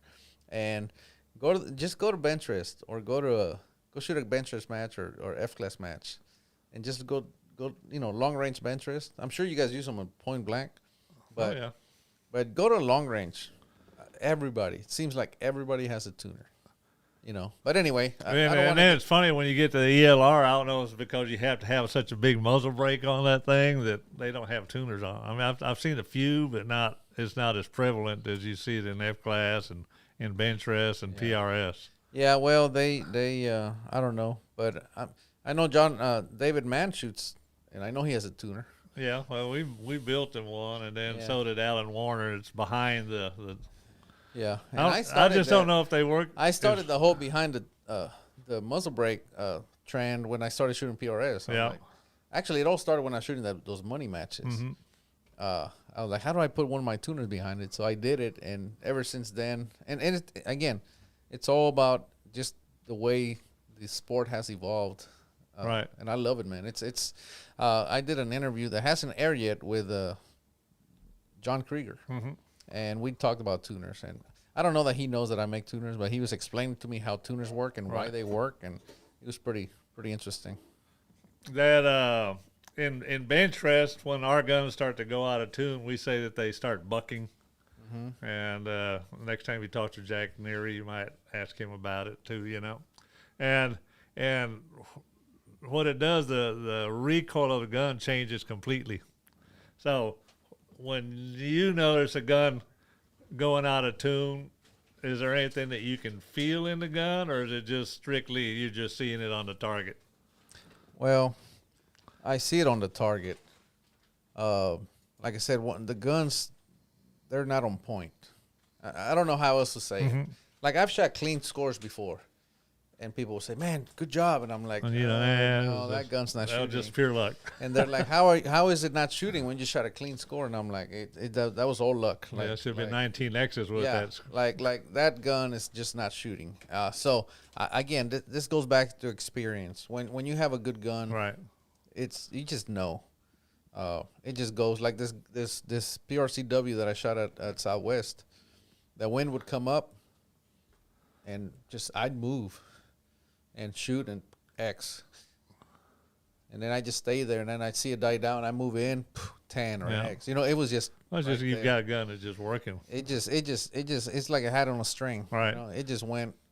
It just seemed to just drop them in there. The points that I dropped were me going, man, I don't know what this wind's gonna do. I better just jump in, even though I haven't shot in this condition. Yeah. I'm gonna jump in and just get out of here because I know it's consistent because I was watching the other shooters near me. So I'd make an educated call, and I'd miss it slightly, but once I knew my wind hold, then I just finish it off, right? But those are kind of the points that I dropped at 900. The first day during the Palm, it was so windy that the points that I did drop, like I was surprised I didn't drop more. Yeah. And- You're shooting for survival. yeah, and it was just horrendous. So those points, and even the ones that I dropped, I dropped 4, and it was just, I was thankful. Good. in Just the 4? morning, I Yeah. looked at that and I'm like, man, what would I be happy with? And I'm Yeah. like, man, anything north of 440, I'll be happy. And I shot a 446, so I was in my head, I was 6 points ahead. Yeah. I'm So- glad I didn't shoot a 440. In F class, dropping the point is the unforgivable sin, the mortal sin, whatever you want to call it, because then you're just praying that everybody else is going to drop one. So and I do this when I go to the line, I look at the conditions, and I never try to put any more pressure on myself than needs to be. So I say, and there's always that one guy who's just going to do something incredible regardless. I said, highest win that we ever shot, and the guy just shoots clean all the way, But, when I look at the match, I said, if I can get out of there shooting, I'll use Bart Sauter's 1/4-inch act, If I can get out of there with a 1/4-inch act today, I'll take it all day long, And so that's what I strive to shoot. If the conditions change or I'm presented with something a little better, I'll bear down a little bit. So when you get to the range in the morning and you look at the conditions and you think it may stay this way the same day, do you set a goal for yourself, or do you just say, well, I'm going to lay down there and see what happens? Well, this goes back to what I was saying earlier. Like I said, those 9s that I shot, I was okay with 9s. Yeah. I was like, okay, in my budget, because I would say, okay, this, if I can get out of here with a 196 or higher. Well, that's why when I look at it, I say, if I think that a quarter inch is going to be good with my experience, there's probably a bunch of these people are going to be shooting 3/10 or bigger, Yeah. So I don't have to worry about them. They're just that one little handful, more or less like in the nationals. Yeah. That you have to worry about. Yeah. So I looked at it and I go, okay, if I can get out of here with a 196, I'll be real happy. Right. So I'm sitting there with a 199 or 198, and I'm going, okay, I have 11 shots to go, and I'm here. The wind's getting up, it's switching, it's doing whatever it's doing, right? And it's higher than what I had been shooting in. However, the guy next to me is just pounding 10s and X's. Mm-hmm. And I go, okay, I don't know what this wind is. However, it's consistent. Yeah. And I watched it for a few shots. I have a 3X rule. If the guy next to me shoots 3X's in a row, I shouldn't be sitting here. I'm exactly, right? Because you can't, it's hard to shoot 3X's in a row. So I'm like, so he shot like 3 in a row and 10s and X's. I mean, and I said, okay, I'm okay with a 9. It's in my budget. I'm going to jump in. Right. So I made a call. I missed it. But it didn't matter. I moved over and I finished it off. Yep. I dropped 3, and I'm like, good. That was above what I had expected, so I was still happy. So you have to. The word I was looking for, I guess, was a strategy or the tactics for that. Well, match. you have to be experienced enough to know what's going to win. Right. Like at 600, I kept saying, "Oh, a clean is going to win it. If I shoot a clean here, it'll win. Mm-hmm. Clean will win." So I didn't have. There was no, I'll drop a point here jumping in, because I knew I couldn't. Right. So, well, so you set your mindset at that right before you even start. You know, this is what I have to do. If you do that at long range, number one, it's never going to happen, because especially in those winds, nobody's going to shoot clean for 3 days. Number one, it's never been done, and those winds were so bad that. Definitely not. Yeah, I saw those flags. They were out there popping. Yeah. So you can't go in and go, a clean's going to win. Oh, of course, a clean would win it. However, you have to have some expectations. Right. Realistic expectations. Right. So again, at mid range, I'm like, a clean will win it, and it did. There was only one guy that shot clean. Mm-hmm. I dropped 1 point, and I got second place. At long range, I kept saying, well, and. To be on, I kept saying, giving myself budgets, but to be honest with you, I shot above 99% in those wins, mm-hmm. and I won by 2 points, and those 2 points were made up at the very last string, when it was not as windy, but it was switchy, right? But you just have to have some expectations, and if you go in and achieve your expectations. And you don't win, oh well. Mm-hmm. I did the best I could. Exactly, right? And I did everything I set my goals to do, but people will go. Shooters will go and shoot below their expectations, and then they're trying to make it up on the next one. All right, it's like you can't make it up on the next one. And sometimes I joke and like, man, I need to shoot a 12 on this one. I need to shoot a couple of 12s, and it's obviously not going to happen, right? Right. But it's those things that you need to be aware of, and you need to be. And that's the thing that's hardest to teach a new shooter. They may put the time in it and the money into it, but if they can't see what you're talking about, and that's what, when you were talking about F-class John, and you told them this is what you need to do. Yeah. But it's hard for people to go out there and lose. That's one of the benefits I've always had. I'm not afraid to lose. You have to be good at it. Yeah. You have to be good at everything, even losing. Yeah. You're going to do more losing than anything. That's why I say you can't shoot mad, and you can't shoot scared, because once you're on the line, you get mad, then it's just screw it. I don't care. And then when it's all over, man, if I just shot like that all the way, I'd have won this thing. Yeah. But I was just throwing stuff down there because I didn't care. Yeah.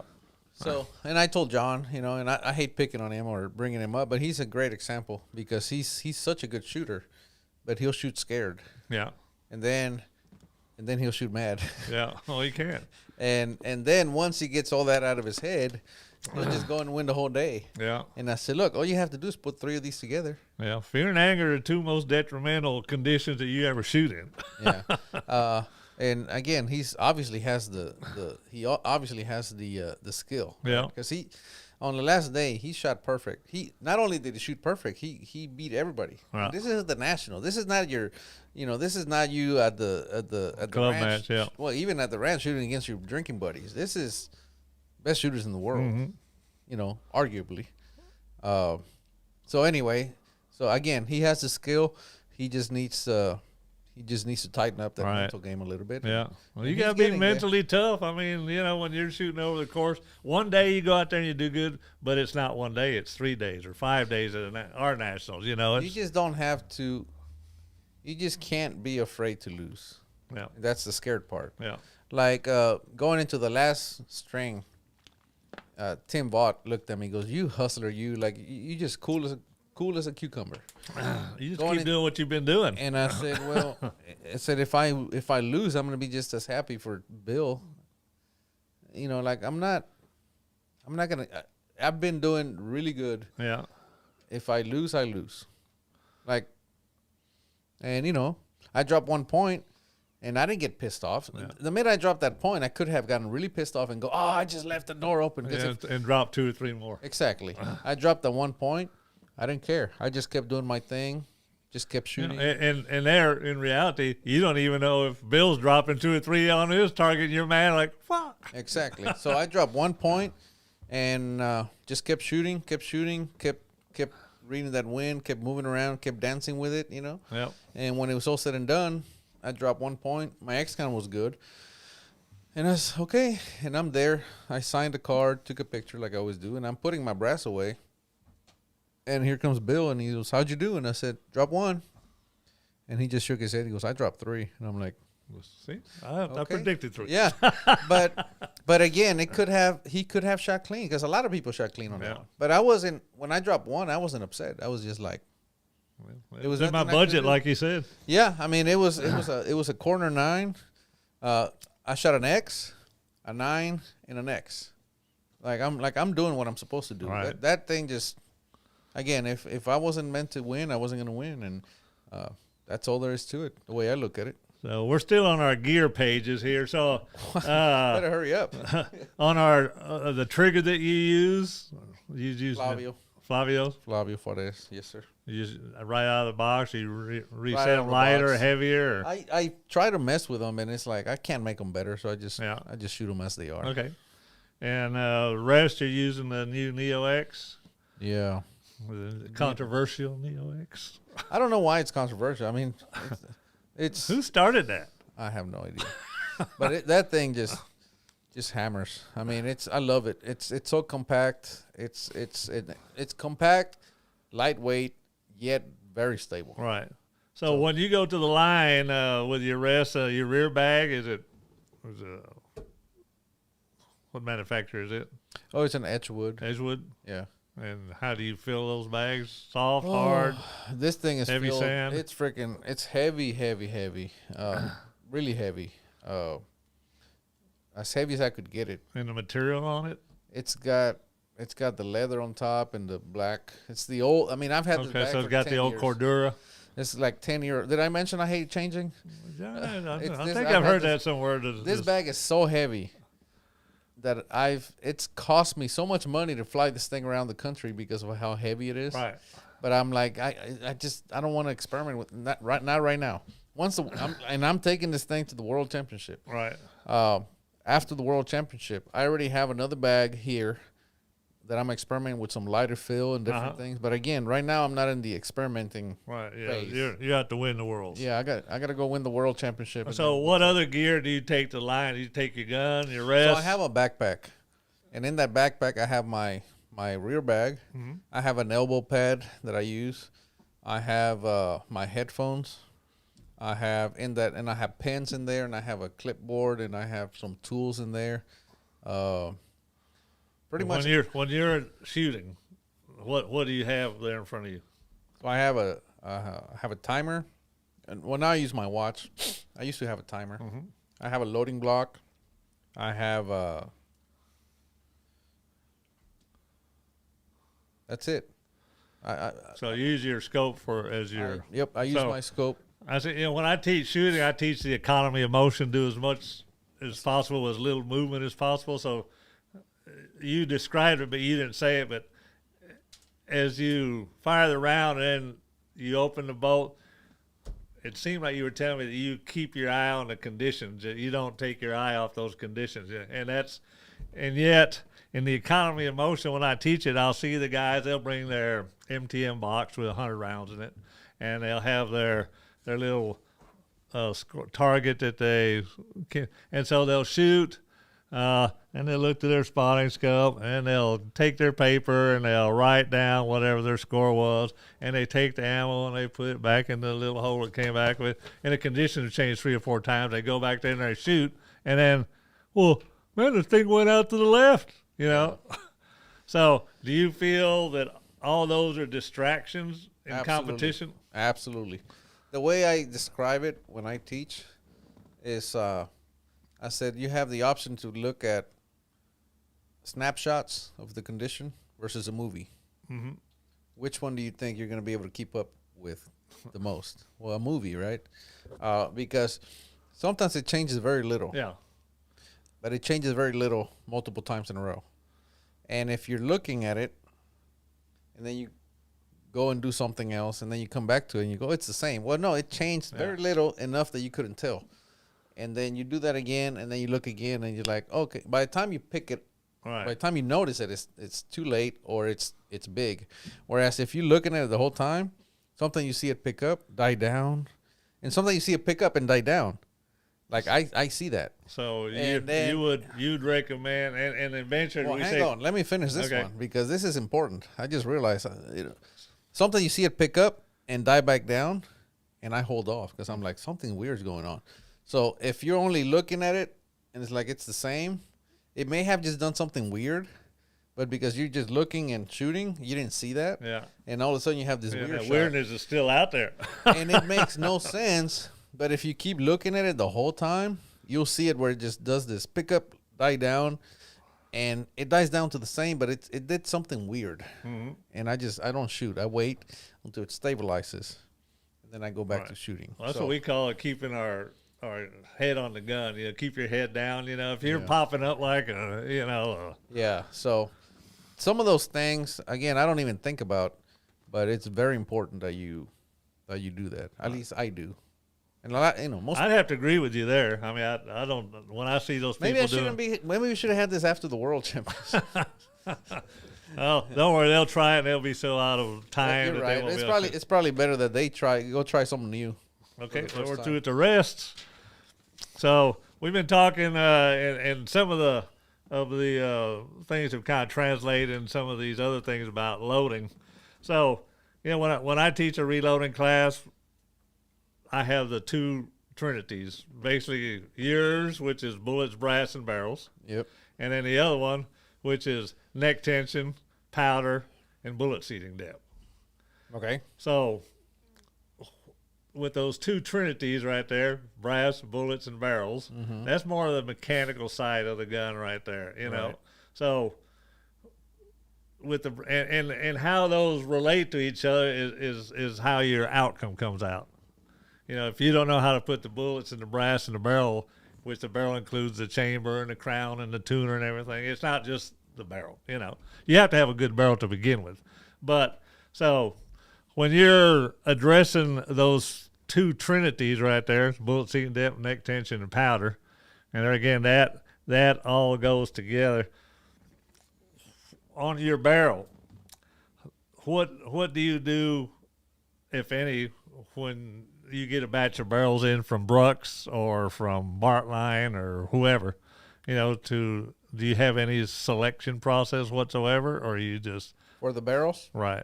No, I just shoot them all. You don't have any yourself. I mean, I shoot them all. Right. And again, I guess once I'm done with the powder test, and I'm gonna start to see like, oh, this one really wants to shoot. Right. I mean, they just kind of have their own signs that I can tell they're. And there again, what we found, or what I found, and there again, I keep extensive notes, almost like a doctor does in the office. I said I used to slug and pin them, and now I just pin them, and that was where I find that trend. Also, my criteria for selection of a barrel, I'm going to say that the manufacturer says that my barrels are plus or minus 2/10. Mm-hmm. That's the manufacturer's tolerance, but that doesn't have to necessarily be my tolerance.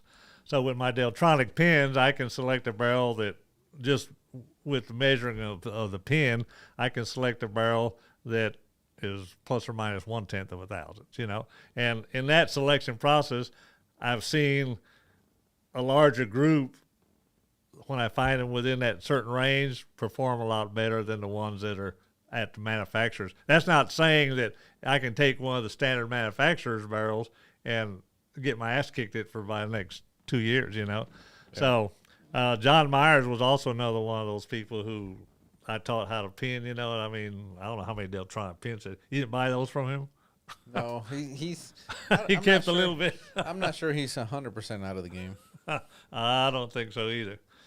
So, how many barrels do you typically go through when you're looking for that world championship barrel? I chambered 5 this go around, and out of those, how many would you say were the one that you want to take? I found 2. Like the one in my Shaheen, you talk about the elimination process or the selection process. Mm-hmm. I took it out, and this is actually on video. I just put the load from my previous barrel. Yeah. I went and tuned it at 100 while we sighting it in, tuned it, went back to 1,000, and it shot a 1.7-inch group for 7 shots. Yeah. For 5 shots. And then I did 2 and 15 for record on a regular 1,000-yard target. Right. I think I shot a clean with like 13 X's at 1,000. Yeah. I'm like, this is a good one. Oh, good. Well, of course I didn't select that load. That just showed me like this barrel is very good. And then I worked up a load, because even if I just stumble onto that load, I want to make sure what's on the other. Verify it. What's on each side of that? Can we rewind this for 1 second? I meant to ask you this when you were talking about your tuners and how you adjust them. For the shooter that doesn't have 1,000-yard range to verify his tune, what would you say the minimum range I've would done be? it at 100. Yeah. To me, if they don't shoot at 100, they won't shoot at 1,000. Yeah. A lot of people think otherwise, and I did at 100 for forever.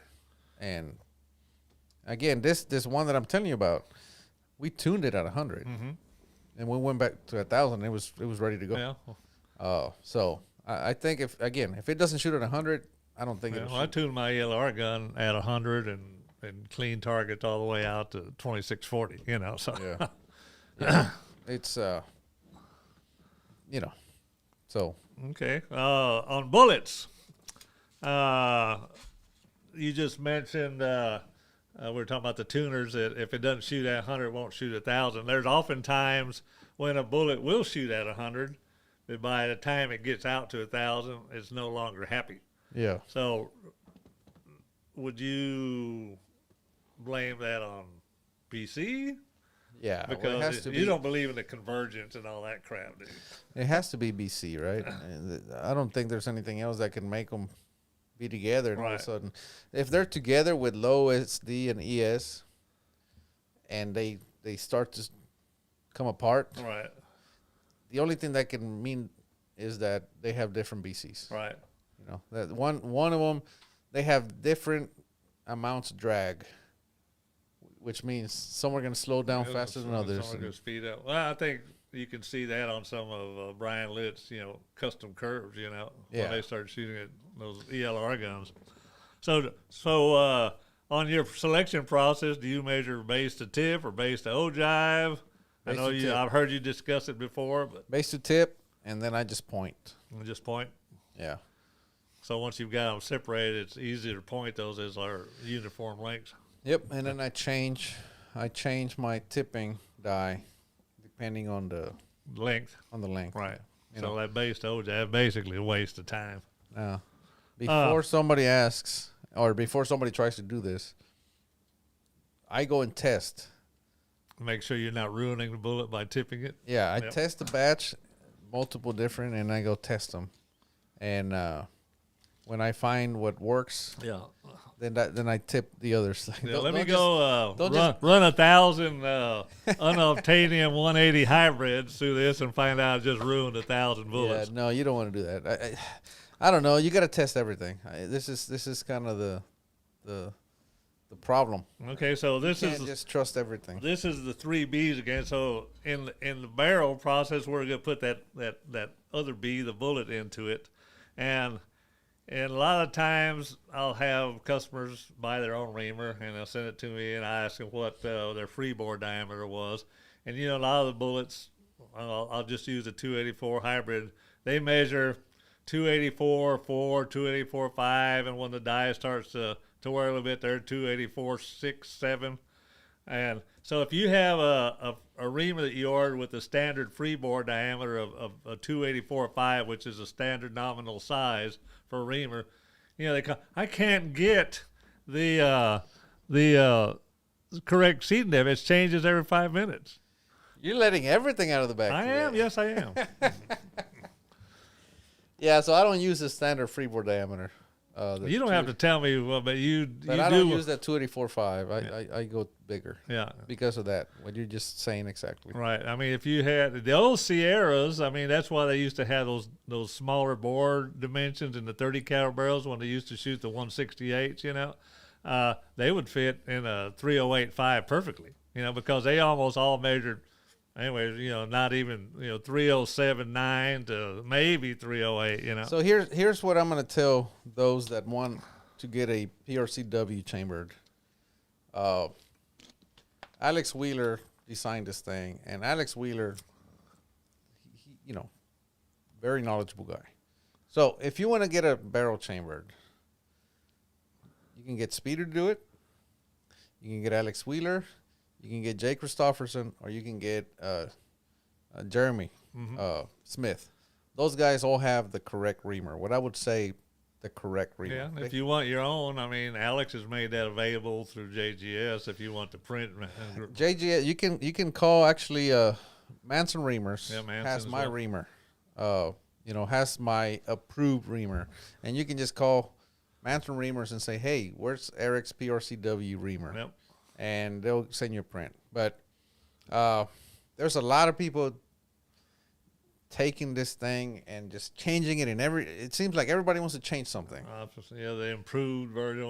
Yeah. If you want to improve, might as well shoot the WSM, the RSOM. I mean, Alex Wheeler calls that the WSM, the RSOM the hard way. Yeah. They made an RSOM the hard way. Yeah. Because it's already made. But moving, when people move dimensions around, they call that an improvement. Mm-hmm. And that was, Hardly ever is it an improvement. yeah. It's just a change. They called it an improved. Well, improved just, to them, it means they move stuff around. That doesn't mean it actually made an improvement. Right. So keep it simple. That's all I can say. And it's going to work for you. Is this going to be your first 4-hour live stream? Oh, I don't know. I don't even know how long we've been at this. But I can use another cookie. Okay, you eat a cookie. I'll ask some questions. So back to the bullets again. You're starting to see custom bullets come into play in F-class. I don't think they're dominating anything at the moment because I don't think there's been enough experimentation done on it like we've done in bench rest.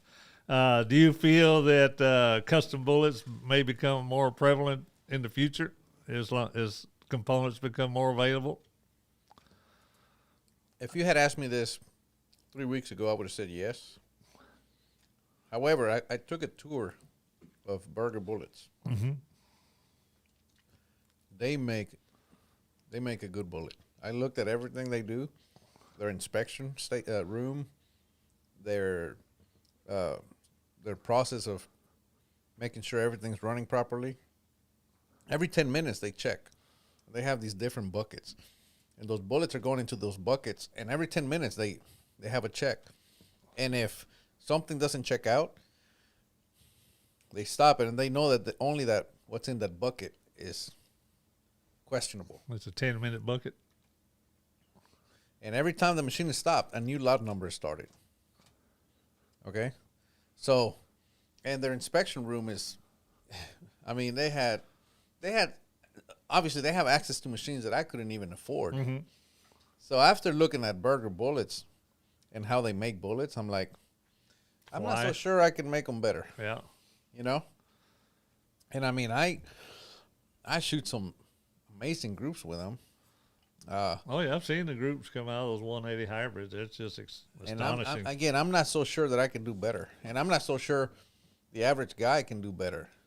As you know, bullet making is not something you just decide to do and you just go do it. No, it's a labor of love and pretty expensive. You're probably gonna have 10 or 15,000 before you get that first bullet. Yeah.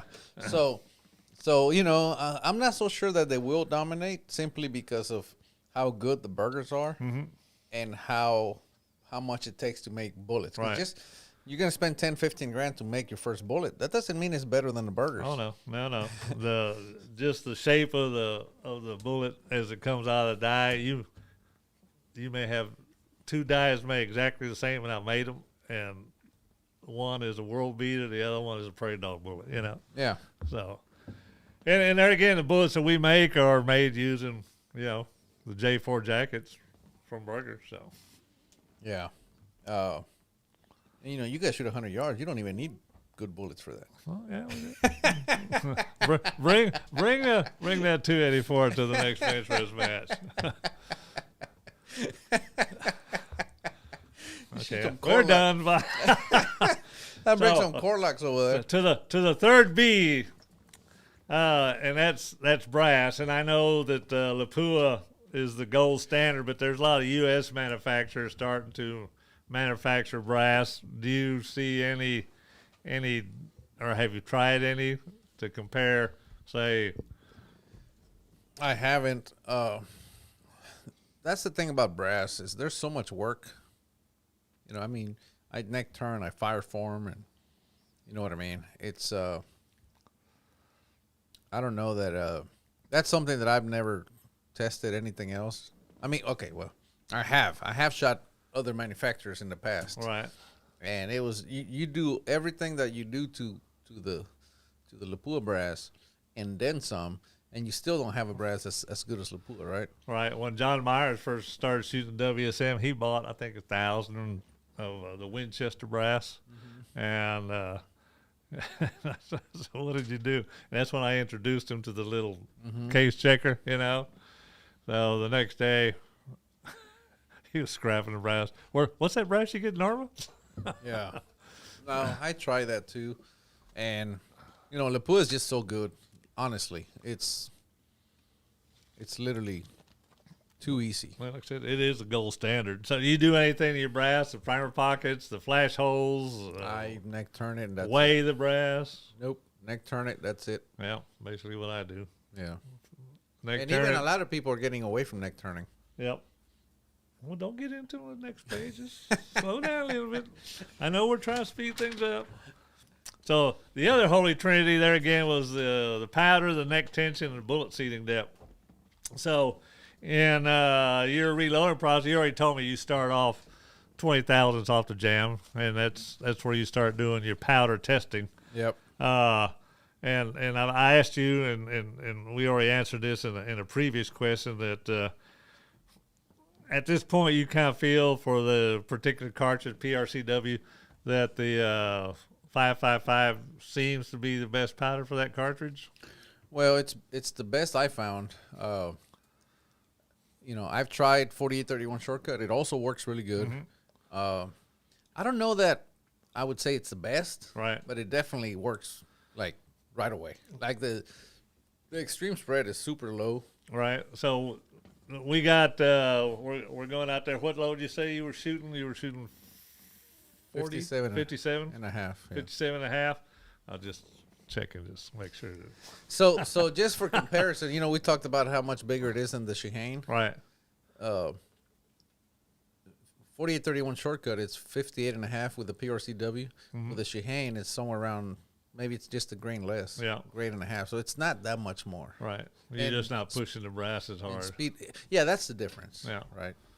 You're getting the velocity without the detriment of it. So we've got our bullet seeing depth, our initial bullet seeing established, 20,000 off the hard jam, which is still slightly into the rifling, as we've seen in that one video.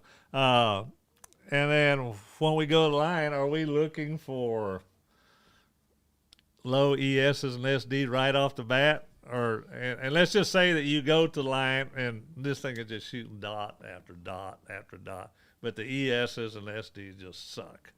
I don't go about it that way. I don't even look at groups until I can get a stable load. Okay, so and when you say stable, that's your ES and Yes, SD. Okay. SD. Like if I don't even care what the groups look like, Right? Because I can always tune the tune. So that's our the groups. when you guy goes out there, the first thing we're hunting for is that low ES and SD. Yeah, that's the first thing. That's why I test different powders, different primers. Right. And that's in the quest for that. Yeah, and So that's your other holy grail number right there. all the members of my website, if you're a member of my website, you're a member, and they'll see that the first thing I go after is I can't read English. So a stable, a stable load, low ES, low SD. I call that combustion. Right. It's internal ballistics. I get that. I got to check that box first because I believe you can make any load shoot good at 100 yards. You can get good groups just about anything. Right. And again, everybody has different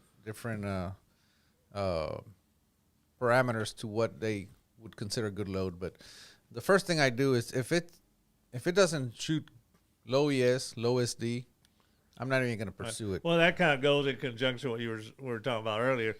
If you have a high ES and SD, and you see those groups at 1,000 yards open up, well, and you're blaming that on ballistic coefficient, that would be wrong at that point because it could be just your ESs and SDs. Exactly. So that's why I get that figured out first, have a load that shoots really good, and then I can start testing. Right. Now, I have a very simple way to figure this out. If you shoot a load that shoots really low ES, low SD, and it shoots small groups at 100 yards, and they won't shoot at 1,000, then it's the bullets. Right. But if you have the high ESs and SD, you can't blame the bullets any longer. Exactly. Yeah, You you don't can't know what it is. Exactly. So you got to get those things in check first. Now people go, well, what about neck tension? You got to get the neck tension. If you don't have good neck tension, you're not gonna get low SD to begin with. Right. And yeah, those are things. It's in your trinity, right? Are you psychic? The next question is neck tension. It's that neck tension is obviously it is important, but if you have a good loading practices, that's going to be in check, and that's why I use lapel brass. That's why neck turn. That just takes care of itself. Right. So if you had the option, and I know a lot of people are shooting, no turn necks, and there again, guys are just lazy. If we don't have to turn the necks, and I can go win a match, and Bart does it, but he's got a pretty extensive brass selection process. He doesn't just take 400 pieces of brass. Okay, let's go shoot them. Yeah. So, in your neck tension, if you watch Jack Nary's video, he's got the shoot thin to win. And a lot of people think that he's talking about you have to have a thin neck. Turn thin to win. But it's thin to generate a clearance so that bullet.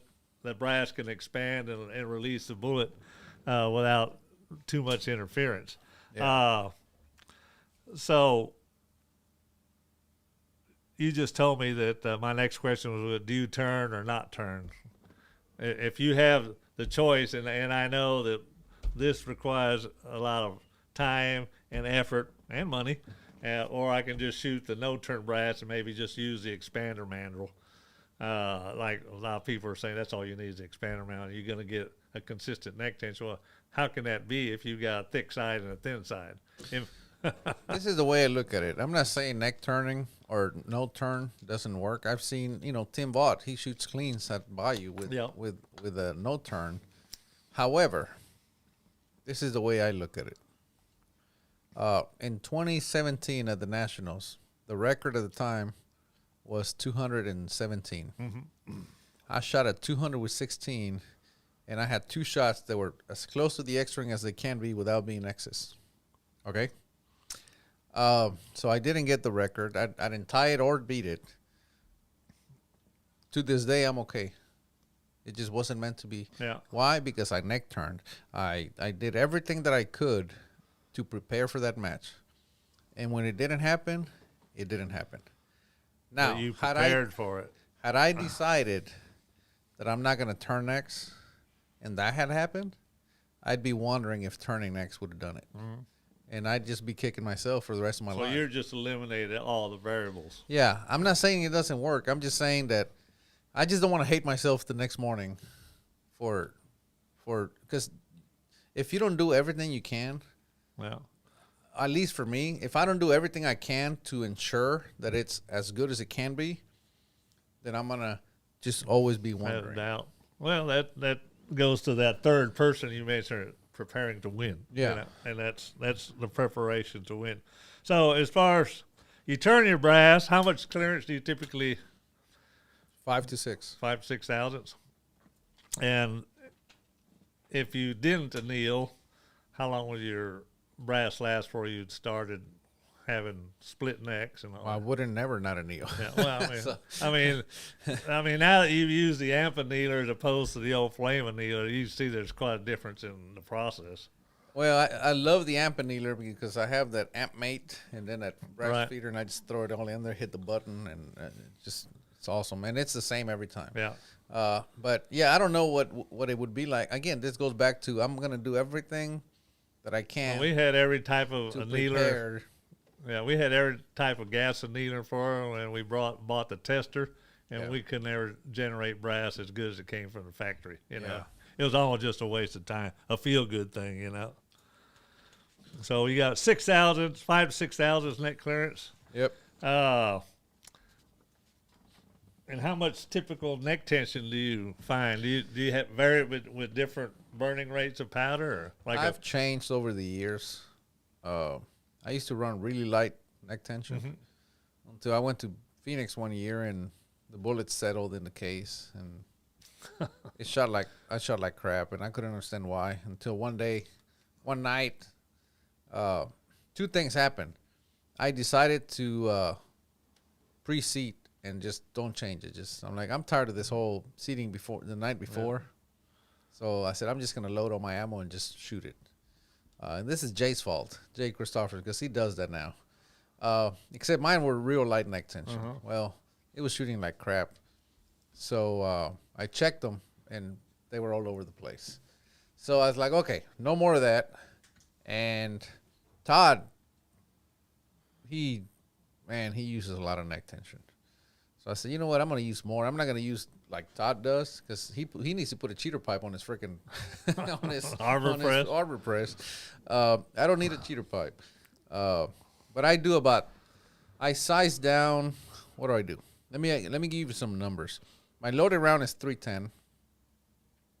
My bushing is 306, and my expander mandrel is 282.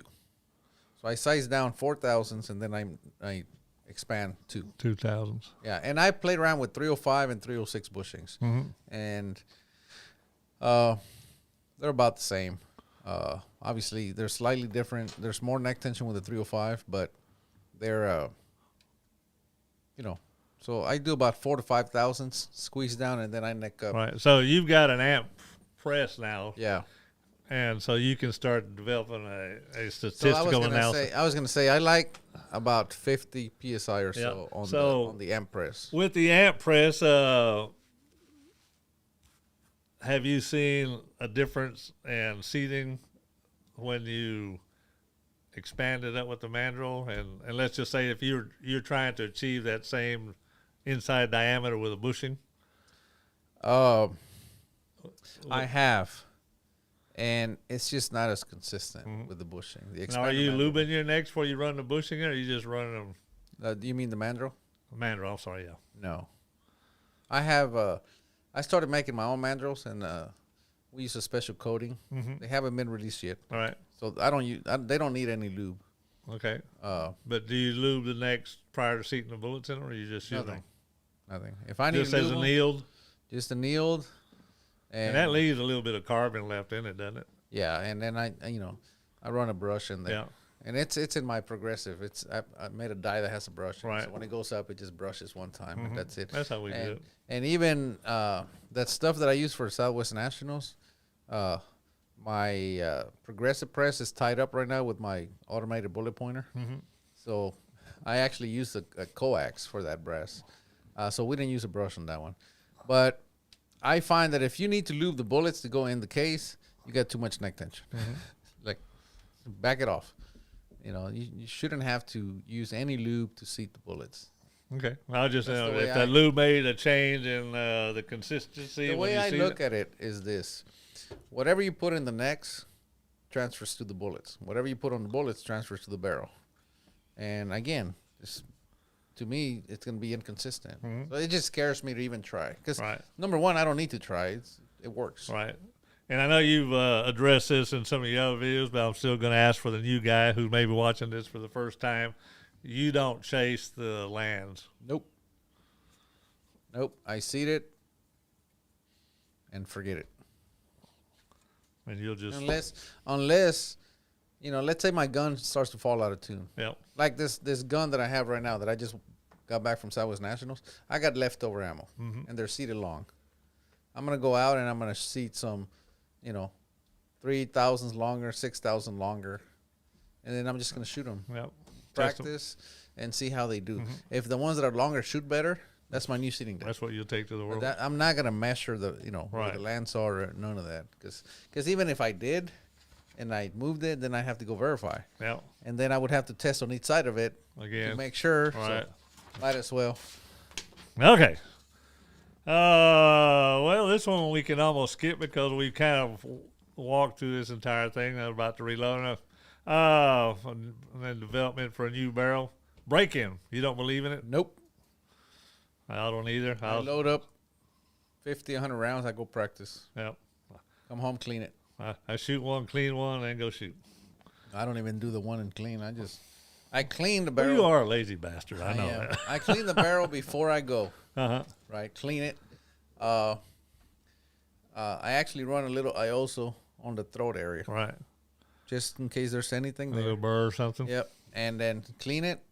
And then I go to the range and I usually take a load from the previous barrel. I may back it off half a grain to a grain.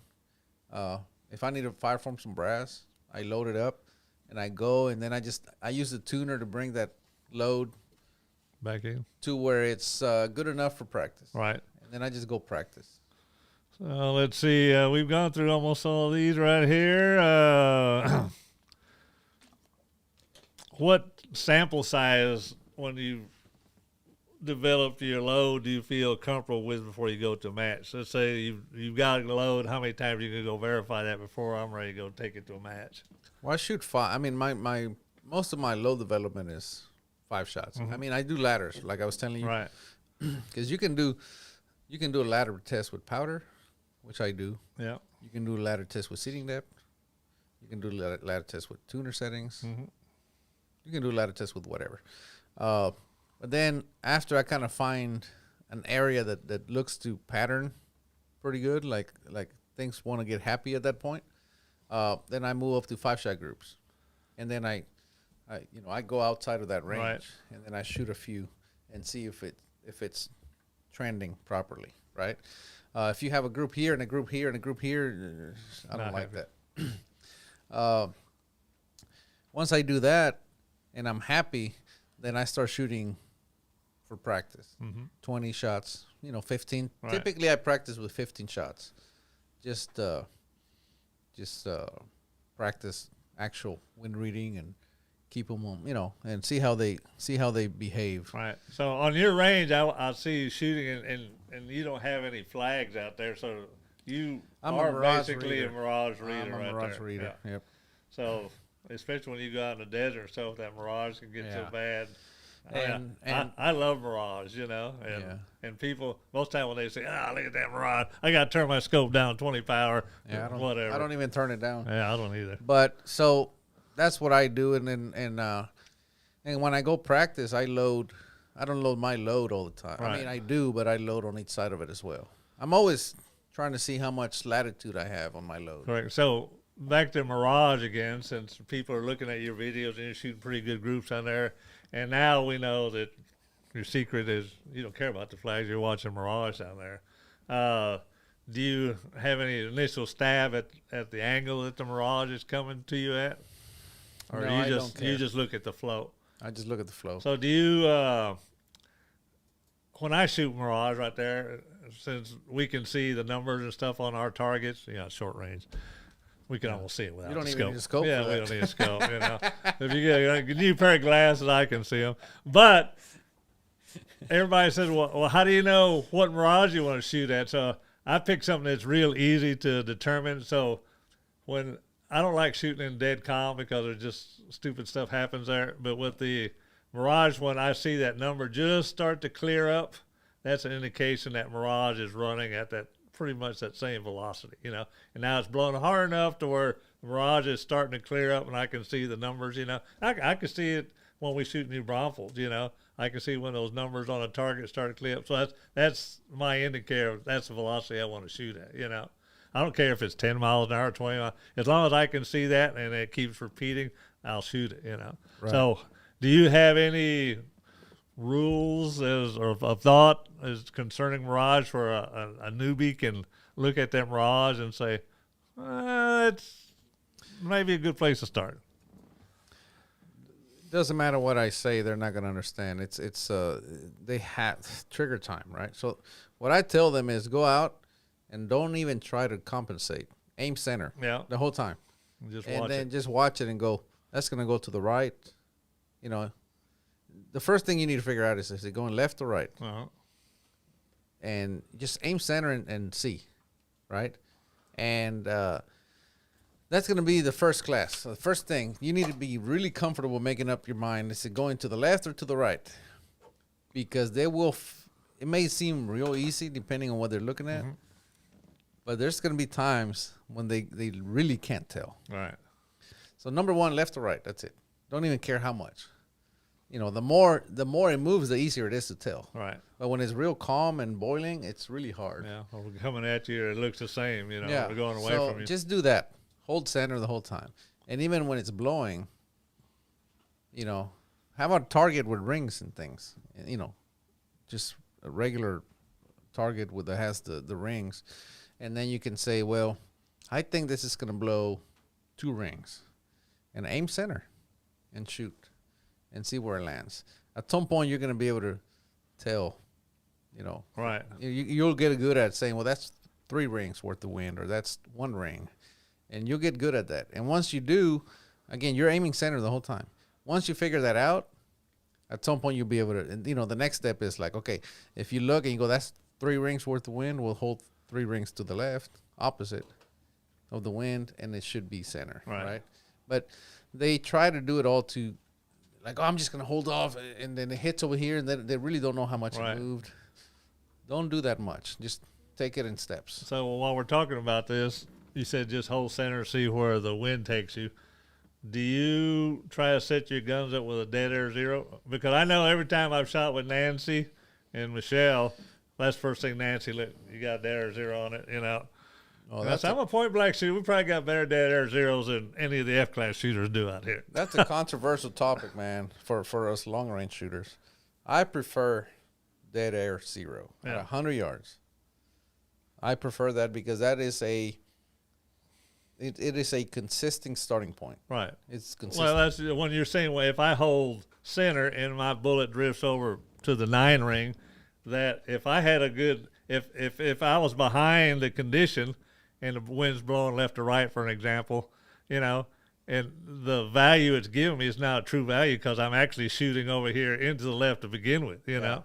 And that's when people say, well, man, if the wind just left a little bit, now it's an 8 on the other side, Well, that's why, because you don't have a dead air zero. Oftentimes people, they get scared in the wind because it's like, it came from the left and it went left. Yeah. Well, that's because you don't have a good zero. All right. And they think it's the conditions. It's That's you. why you can't be ahead or behind the conditions. What the condition? That's why I tell the guys, I say, man, if a gnat farts on your left side, it should move to the right. Yeah, but it's one of those things that are This is back to not being set up when you show up. Mm-hmm. You know, I'll ask right now, how many people have done a tall target test? I know, man. I guarantee you not many, but it's so important. They want to Right. go shoot long range. Mm-hmm. I want to shoot long range. Well, you got to get ready to shoot long range. How many people have a level on their rifle? And how many people have done a tall target test and verified that they're actually tracking straight up that line? Yeah. You know, most people have never done it, and then they go and they're frustrated because they can't hit anything and they think it's them. Right. No, it's your setup. It's wrong. But things like that. That's one of the reasons it's so hard for the point blank shooters like from ours that try to transition to F class or one of the longer distance shooting styles is that since our movement, like I said, is so minimal in that scope right there, they never test that right there and there. Right? Yeah. You know, Yeah. let's go do a tall target test, and they're like 4 inches off the. Oh, you got that scope on there, right, buddy? Yeah. But anyway, it's there's a lot of there's a lot of preparation that needs to happen before you even go out. Okay. Last one on reloading here. Dies. I know you're coming out with some new dies Soon. soon. I've seen them. They look pretty promising. Can't wait to see the finished They look ones. great. We're just trying to make them work now. Yeah. Number one is you got to make them look good. Yeah. And when people walk into your room, ooh, look at Yeah, look at that. that. You have any of those? fine No, wines, I'm sorry. Like this. Uh-huh. They're going to show them to their friends like Yeah. this. No, but They're too pretty to use. yeah, we're testing different coatings. Mm-hmm. We tried some coatings, and I'm not super happy with. But again, I don't want to put out anything that Right. you can get anywhere else. But as far as resizing is concerned, I noticed when I was doing that impromptu seating depth test that your cartridge was considerably looser than most of the ones I've seen that people bring me, you know, What do you mean looser? In the chamber? in the chamber. Yeah, I don't. So do you reduce the diameter at the shoulder and the base a little more than most people do? Yep. So this is it's really hard. Well, it kind of goes back to when we were talking about the actions about So closing yeah, and opening. So it's really hard. Like I sent a die to somebody for testing, Mhm. you know, and we're testing a coating, and anyway, it didn't work out. And obviously, I appreciate the feedback, and we're gonna try a different coating. We're gonna send it back to the same guy and make sure it works out for him. But the point is this: he tested it and he said, "Hey, the bushing is sizing a certain way. That's not how I like it. I prefer a different way." And so now I'm at the point where what do I do? Do I do what I know works, or do I do what they want? Yeah. You know what I'm saying? Because I'm like, I would think that if somebody is trying to follow the Cortina program, that they should do what Erik Cortina does. yeah, but I know, but that's the hard part, right? Like I just and I've been kind of kicking the idea around of like, what do I do? Because when they size with my dies, they might say, "Well, I've never seen this before. This doesn't look right." Right. Well, that doesn't look. It does. It's not that it doesn't look right. It's just that it doesn't look familiar. Right. And as you know, we do a lot of things to our stuff that shooting off the shelf stuff is most of the time not the best way to go because off the shelf is it's not optimized. Well, it's generic. It's got to fit in everything on the planet. Well, it's not optimized for the utmost precision. Right. Right. So yeah, he's like, I don't, I would like my bushing to. So what it was is it had my bushing doesn't size all the way down to the junction. Right, because it's got to. And he's like, I want it to size more.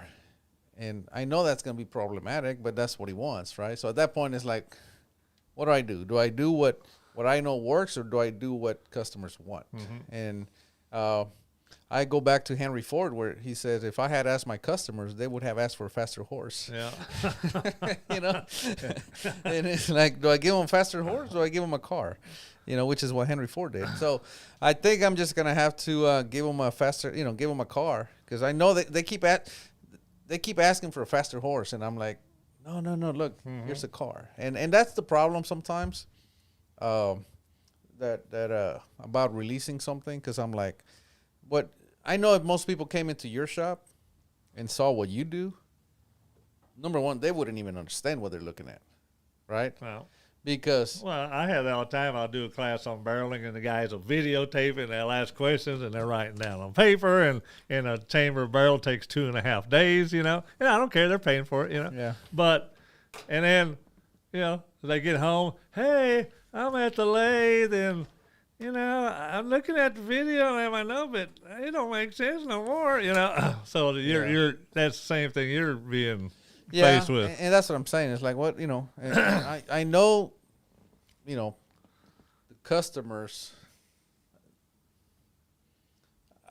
you know, like I said, I'm just, again, what do I do, right? And I think I'm just gonna have to give them a car, and those that want a car are gonna have to get a car, and those that want a faster horse, Learn how to drive it. We don't offer horses. Yeah. Sorry, Well, you're just gonna have to learn to drive my car. we don't rent pigs.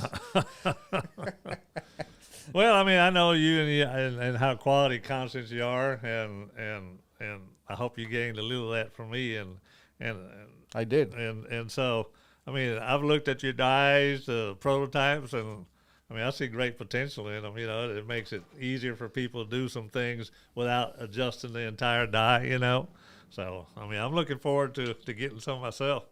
We're back. We mentioned primers earlier, and I'm not going to ask you to mention any brands or types or anything like that, but you do see difference in primers in the performance of the cartridge overall. Yeah. Well, to me, a primer is a fine tuning of the powder burn rate. Essentially, when you change the primer, you change the powder burn rate. Right. That's why you get more or less speed, right? Right. To me, that's the fine tuning, and that's why I test the same powder with multiple primers, and it makes a difference. Oh yeah. So that's what I do, and you know, that's my initial test. You know, nowadays the primers are getting so expensive that people won't test that, and then they're like, well, how do you know you're getting the best performance out of that gun? You know? Yeah. Well, they typically have one primer, and they'll test the powder, and if that doesn't work, they'll go test a different powder. Yeah. Sometimes Or it's a bad barrel. Sometimes it's easier, or they blame it on the gunsmith. Yeah. That's my preferred method. Yeah. Like I said, I've got a thick rind, so I'm used to that too. And you know, that's what we're we changed primers to potentially increase the accuracy potential of that cartridge. So you did an interview on the Primal Rights primer seeder. Do you feel that primer seeding depth is as critical to your program as it may be to somebody else's? I don't know. I've tested it, and I've seen kind of on target at 1,000 yards. I've seen some variants or some that seem to look happier than others. But I think ultimately all what matters is if you're seating the primer firmly against the bottom of the pocket, you're going to be fine. Yeah. You know, it's when you say firmly, you don't mean crushing it though. well, don't crush the crap out of it, but just seat it firmly. Yeah. And one thing that for example, on this PRCW, I have a hand primer, RCBS, Right. and I did that for years. I used that hand primer for years. You don't have carpal tunnel syndrome yet? Well, so you know, on that CPS, I hate that tube, that primer tube.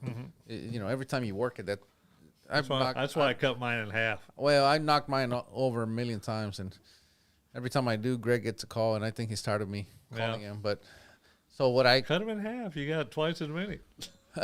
what I did actually is I used the RCBS primer, hand primer, and then I just seat them kind of light. Oh, I know what you do. And then I just go back and reseat in final seating. See, you heard it first here.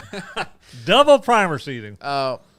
But what I found out by doing that way is that you can't, at least with my RCBS hand primer, when I go all the way to the bottom, You can't see them all the it's way. not seating all the way. Right. So, again, this goes back to assume everything's broken. Right. So, a lot of people say, well, I don't need that other primer seater. Yeah. Well, Yeah. now, Maybe if you only do. have is that, if all you have is that hand primer seater that I have, Mm-hmm. you will chase your tail forever because it feels like you're bottoming out, but you're actually bottoming out the handle. Right. You're not actually bottoming out the primer. Mm-hmm. So I can see how a lot of people could just chase their tail for a very long time. Yeah. And be blaming the gunsmith for Yeah. the gun not shooting. So, but you know, there's others that can do the same. You know, Greg's primal rights it's great. And it looks good there too, even if it. Yeah. But you know, Ooh, you got one of those? 21st Century makes one that's adjustable. Yeah. You know, of course, your hands are gonna hurt like hell when you're done. Right. But again, there's multiple ways to skin the same cat. Well, another page down. So, look, we're down to the last three. All right. That was the comment section. Nobody's even commenting anymore, are they? Oh no, we got a lot going on. Oh, really? A lot of people are accusing you of being lazy. Oh, good. A lot of comments Eric or about me? The tuners, Eric. What about the tuners? Let's talk about the comments real quick, cause Yeah. Let's see. George John Smith. hang on, you don't have a microphone? Do not. He needs a microphone. All right, let's keep talking while they get your microphone. Just get over there next to Eric. No, we got plenty of mics. All right, we'll get you a microphone. Well, in the meantime, I'll ask you another question. Well, we've already talked about the match strategy. We've talked about the economy of motion. Probably gonna need a longer cable.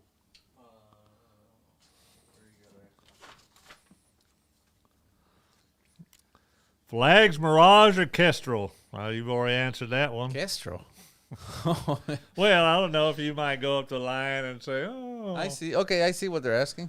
Well, I guess the reason I had that reaction is, you know, we can't use electronics on the line, right? So we have to read the Mirage or the wind. other than a tablet to see your targets." Yeah. You know, electronic timer to see your time. It's counting down. The Kestrels, I do not use Kestrels. Because that just tells you what the wind's doing where you're at. Right. Anyway. And I know a lot of people do. I don't. So I have three. Here's the order in which I Order of magnitude. do this. My best indicator of what the wind is doing is my previous shot. The second is Mirage, and the third is flags. Mm-hmm. That's how I rate. Right. That's how I put them in order.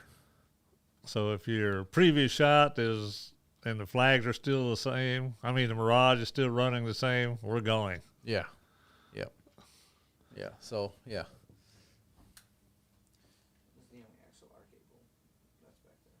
See if we have any. I see them plugged in here. They're under the table. Anyway, we're trying to get the producer a microphone because the producer didn't produce very much. But anyway, so that's kind of how I look at this. You know. Right. Yeah. Right. Okay. Let's take a Phoenix for example, where you just kick their butt.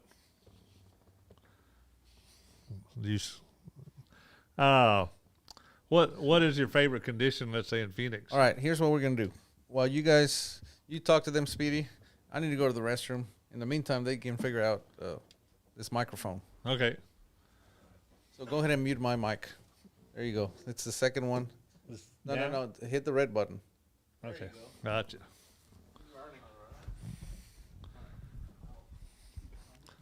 Well, Michael, ask me some questions that I can answer. All right. I'll just make up some answers for Erik. Because I can't hear me right now, go ahead and repeat the question when I ask it. Just pull. That was muted. Wait, why did you? Hey, change this friggin' camera. That was the whole. All right, you're fired. Turn on my mic. Turn on my microphone so I can tell him he's fired. Okay. You're fired. Didn't even make it through the whole live stream. Short career. All right, you ready? Yeah. Right under you. All right. Is this working? We're gonna have to test it out. I can't tell up until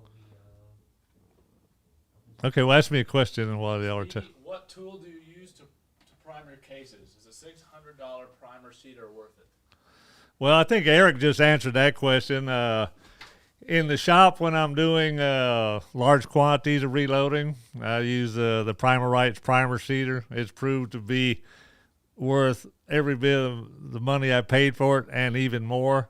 One of the issues I had was the same issue that Erik was talking about.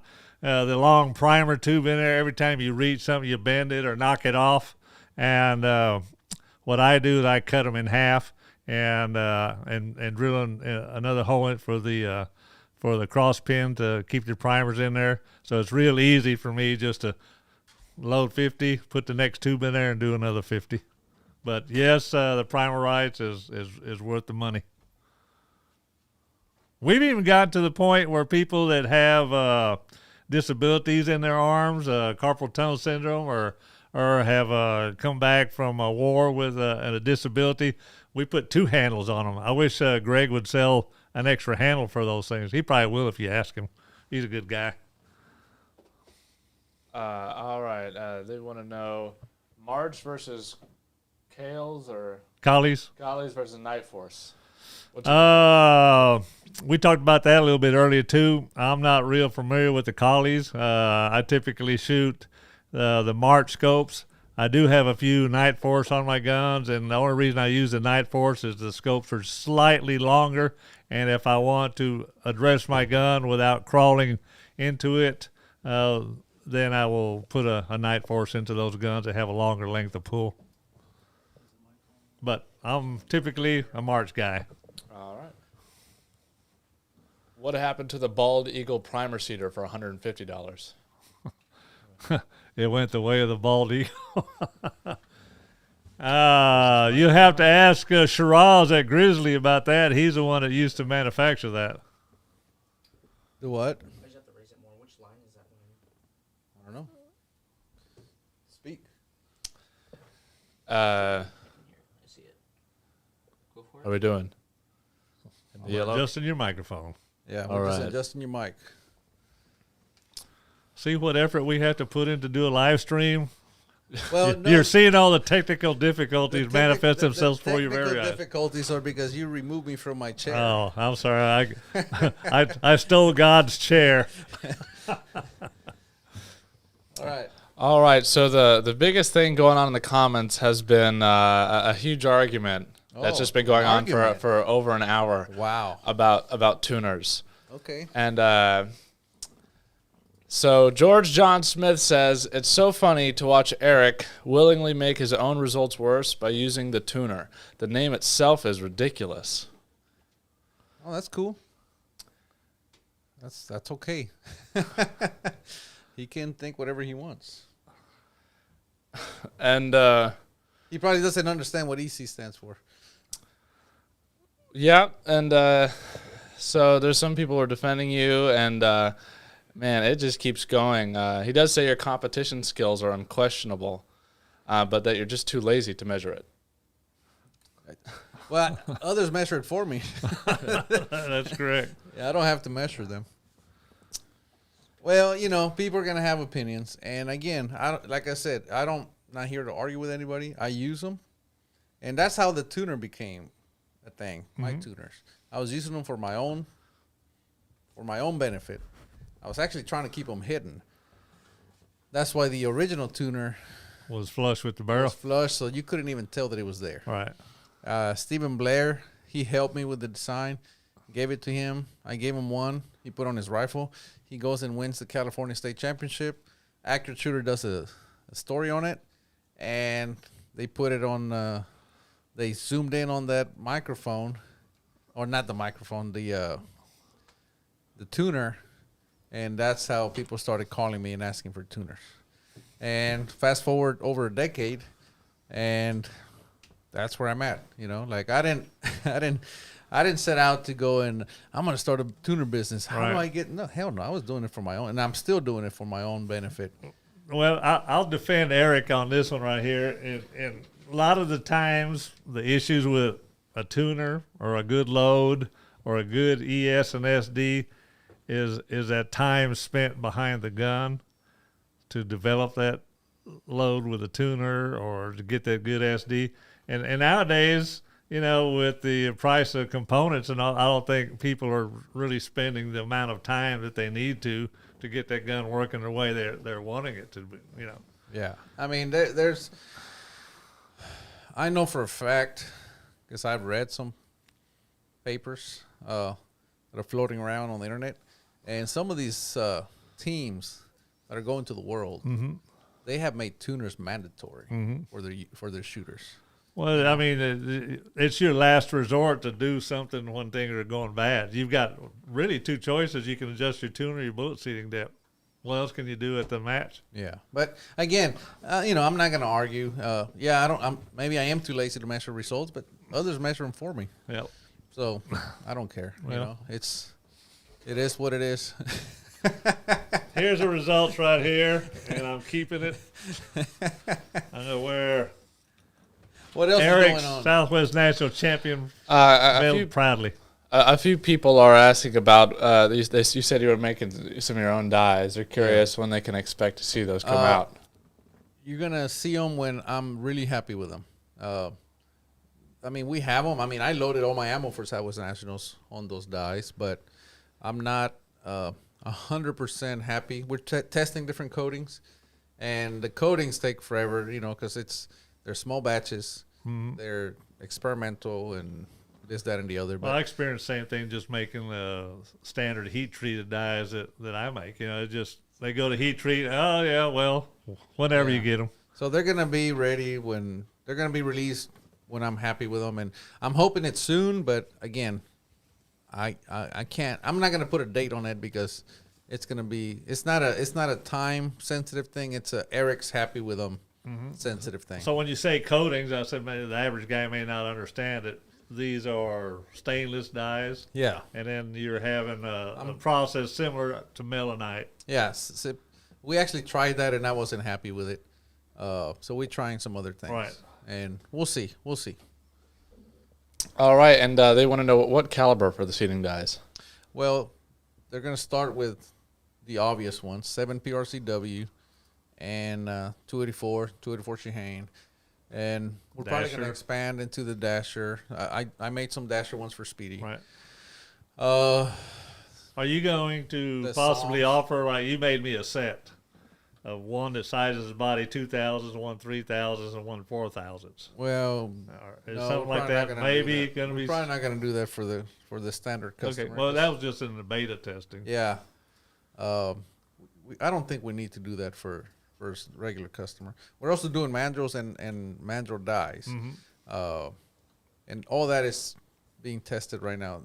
We're gonna offer them soon. Now, as far as the calibers, I think the way I'm gonna go about that is once I release the dies, I'm gonna put multiple different calibers on the website, and I'm gonna take pre-orders, and whatever gets ordered, we're just gonna go down that list. You know, Yeah. instead of me trying to guess what people want. Yeah, let the customers decide what you need to make. Exactly. All right. I had a few questions. Speedy, do you offer bolt / action / ignition system services to the general public? Yes, we do. Yep. Number 3, Yeah, just lower it a little bit. lower. Lower. There. So, what was the question? I missed it. And Sorry. That's if we offer action blueprinting services. Of course. Yeah, and that's typically mostly to the fire control. We do check to make sure that the lugs are touching and the face of the action square. But all right. And so for new brass, do you really need to shoot them all without an ejector and seat it into the lands on the first and second firing to avoid case head separation on later firings? on what type of chamber, match or factory. That's not included in the It comment. needs to there, be so. touching the rifle. The bullet needs to be touching the Yeah, rifle. but I don't think you need to remove the ejector. Well, maybe some of the factory. That's what I'm asking. Those factory guns, they got like a 12-pound spring in that thing. Yeah, but you can do a false shoulder. I Yeah. mean, there's a million ways you can go about it. I don't think most people are comfortable removing the ejector. I mean, you know what's going to happen. It's going to fly off into the black hole in the reloading room. That's why when you remove it, you buy a turkey bag, and you put it in the turkey bag, and then when it shoots out, it stays in the bag. Trust me. It's never happened to me, but I've heard stories. All right, and if any of you have questions, now's the time to ask. Ruger24 says, do you find seating depth changes or improves your groups? Yes. Yeah, that's why we do it. Yeah. All right. You know what? Let me go back on that. I just thinking about the guy that said I make it worse by turning the tuner. Yeah, we can go back to that comment. Yeah, here I was just thinking about that because it makes. Before I comment on it again, I'm gonna. Yeah, definitely. So there's a little bit before that. If you want to hear the whole. Yeah, let's story not of hear. it. But anyway, I think he said something about that I make it worse by turning the tuner. Yeah, If I can make it worse, I can also make it better. So Yeah, make his own results worse by willingly make his own results worse by using the tuner. yeah. Anyway, so if I can make it worse, I can make it better. So logic. You gotta use logic every now and then. Go back to let's talk about the people that are not stirring the shit because those are the ones that guy. those are the ones that won't we're learn. not gonna change his mind. Yeah. You know, he's We don't need a troll. he already made up his mind. And if he uses logic, he'll realize what he just said. All right, here. Speedy, have you tested other American brass, and what were your results? The only other brass I've ever tested is a Peterson, and I've had excellent results with it. All right. Erik, do you remove the ejector from Jim's bolt or order it without a whole machine in the bolt face? I don't have ejectors. Okay, okay. Now I just realized what the question is. No, I order without an ejector. And if you have an ejector and don't want to use it, remove the spring but put the pin back in there, so you don't get a bunch of crap in that hole. Let's see here. Earlier, somebody had a question for you, Speedy. I think it was, have you ever seen somebody left-handed shoot right-handed professionally and successfully? Yeah, me. Yeah. I'm left-handed, but Shoot a right-hand bolt. I shoot rights typically most of the time. Why is that? Right eye dominant? Well, I'll shoot a right because the gun's on my left side and I open the bolt. But I shoot a right-left as well. So I want my brass to eject to the center of the bench. So we have some T-style benches and we got some of the horseshoe-style benches. So with the horseshoe, I need a right to eject to the center. And with the T-style, I need a right-left to eject to the center. Oh, okay. But I can shoot a left equally well. It doesn't make any difference for me. So we have a lot of people asking about lead angle. What is it? Well, that's not, Why are they asking? A lot of people are talking about some dodging going on, and they're curious if anything more can be said about it. It really wasn't the they- lead angle. It they was more noticed. the freeboard diameter. The lead angle stays the same regardless of the diameter. You have to realize, though, if you increase the freeboard diameter, your 1.5 degree lead angle is going to seat the bullet out slightly further. Next question. All right, all right. I wasn't dodging it. I'll tell you what I shoot. I said typically on a 6 PPC, the nominal size is 2435 on the freeboard diameter. I shoot a 244 freeboard diameter, so it's a full thousandths over bullet diameter. Okay, all right. Well, so we have another question. Oh, let here. me add a little bit more to it. The reason we do that is so that the bullet will not stick into the freeboard diameter, and you're able to seat the ogive of the bullet into that actual 1 degree, 30-minute, or 1.5 degrees throat with ease. Okay. Well, they're still they're saying Erik. They really want to hear about Erik, but I think we're going to go to the next Okay, question. Erik, let's tell me freeboard diameter. This is Speedy interrogates. Hold him down. We're going to get this answer out of him if it kills us. They're asking about the lead angle. I think. Yeah. Tim Johnson really wants to know about the lead angle, and What does he want to know? he just keeps saying you're dodging some sort of question. I didn't about dodge the lead anything. angle. I just didn't answer. Get the rubber hose, Speedy. So that's the Well, let's explain what happens at the end of the neck. We got the free bore first, correct? go ahead. Well, you guys, this is your interview. See, he's dodging it again. Get that I'm hose. not dodging it. Get that hose. Every time. Anyway, Look. that's part of the Alex Wheeler magic, and that's the part. And yeah, I'm not dodging it. I'm just not. I can't. Well, you don't want to involve somebody else, but I mean, if let's say you're a Shehane, what freeboard diameter and My Shehane is 285. I think my Shehane was still 284.5, but I would go with 285 and 1 degree 30. right? 225 free bore. Right. That's on my Shehane. And that's the PRCW reamer that's at Manson's. Right. That's mine. And it'll shoot.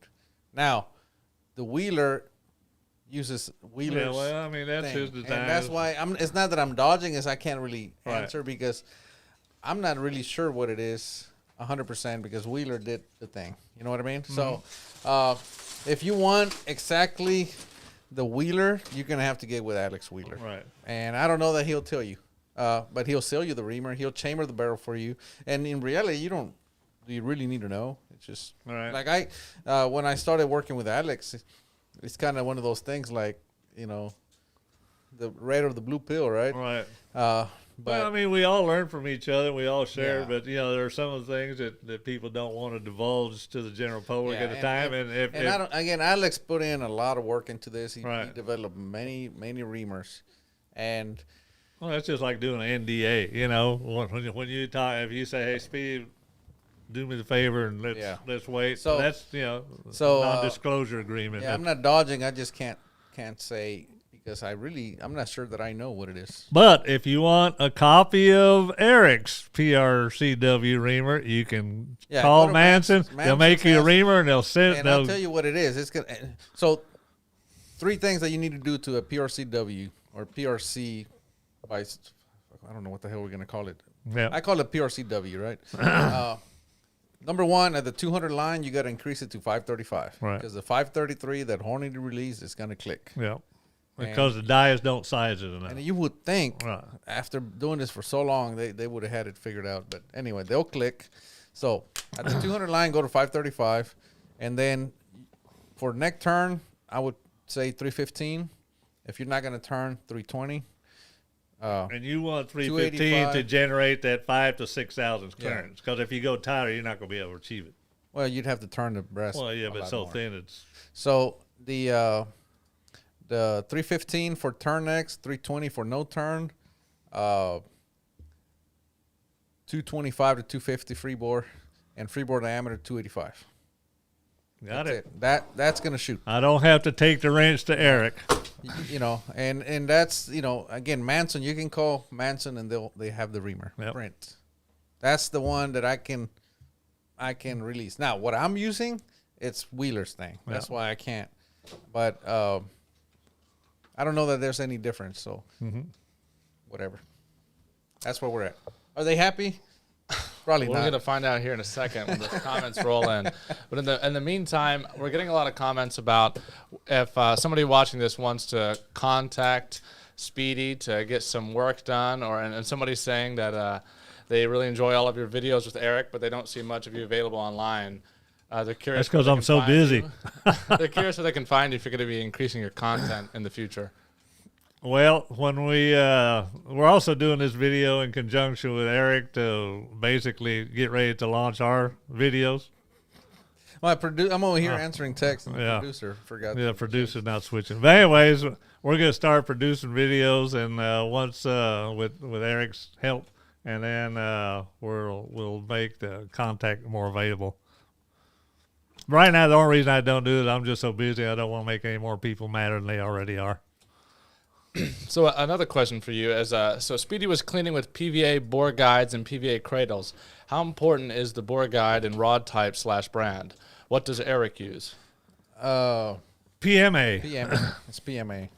God dang it. Quit putting the camera on me where I'm about to eat another cookie. It's PMA. And it's, okay. Bring it back. Bring it back. I use that. What are you doing? What are you doing? I use PMA because of Speedy. He showed them to me. I'm like, man, these freaking work. And yeah, like a lot of what I use derives from Speedy. Because he likes to test, and as I described, I don't.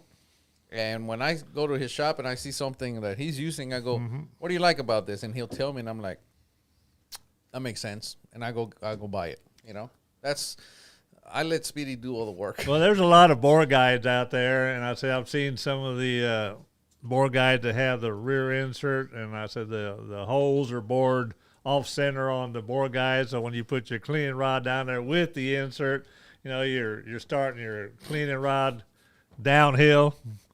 Hey, I look just like Erik Cortina. But the PMAs, all the ones I've checked, and the ones I use, that's what I use in all of my guns. I can use whatever I want. They're just concentric. They're made very well. They fit the actions well. They're not real loosey-goosey.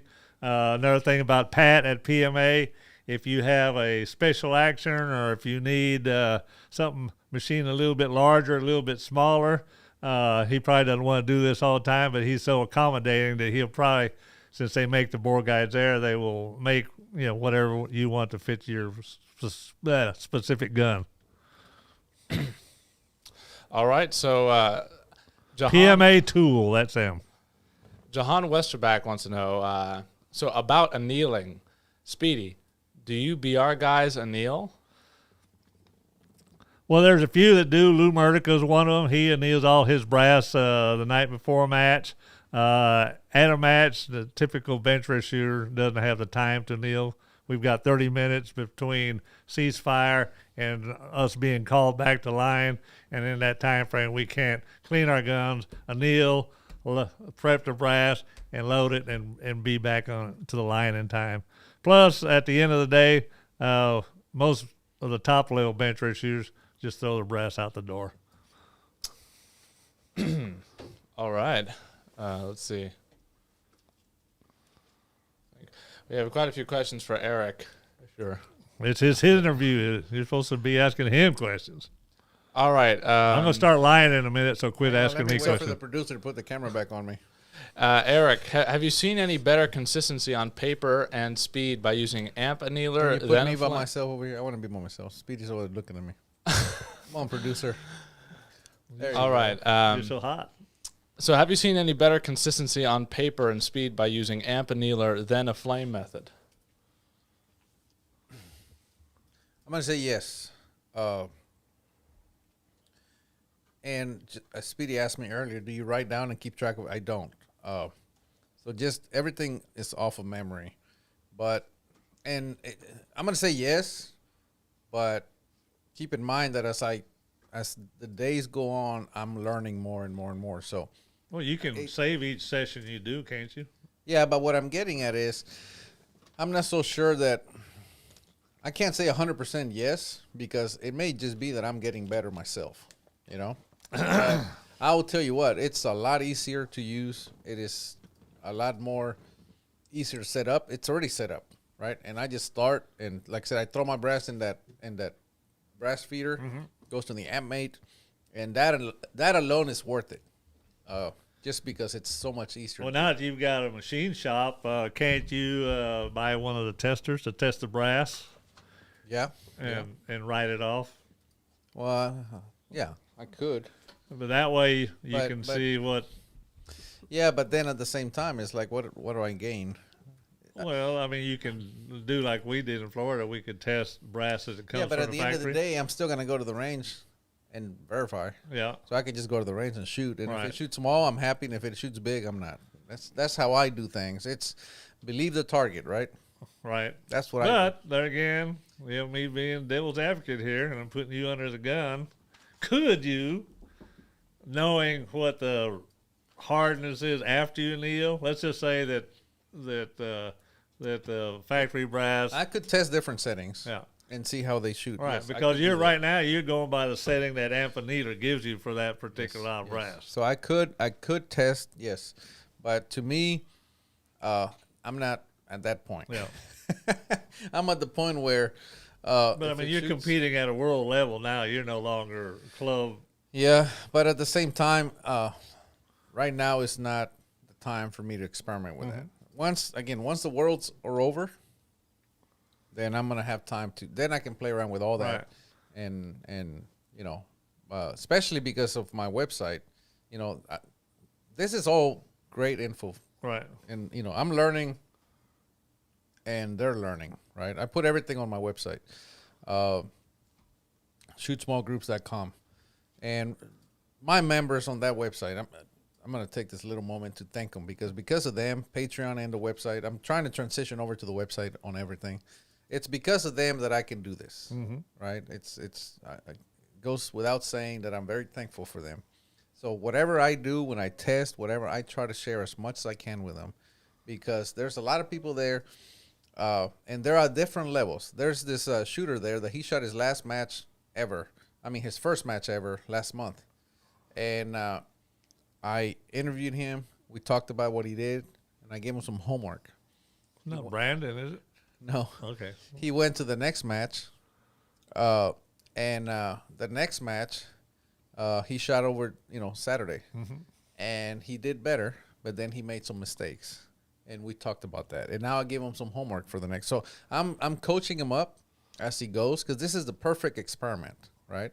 And but anyway, this is all the stuff that's going on the website, on the forum section. And I'm helping myself. I go and test, and at the same time I help everybody else. And to You me, just take everybody out on the ride with you. yeah, exactly. And they get to see everything that I'm doing. And I test a lot of stuff, and some of it doesn't work. And we're like, hey, but that just means it didn't work for me. Right. But at least I show them what, and the whole annealer thing, I'm already settled. Like, and I tell them, if you have a flame annealer, get a flame annealer,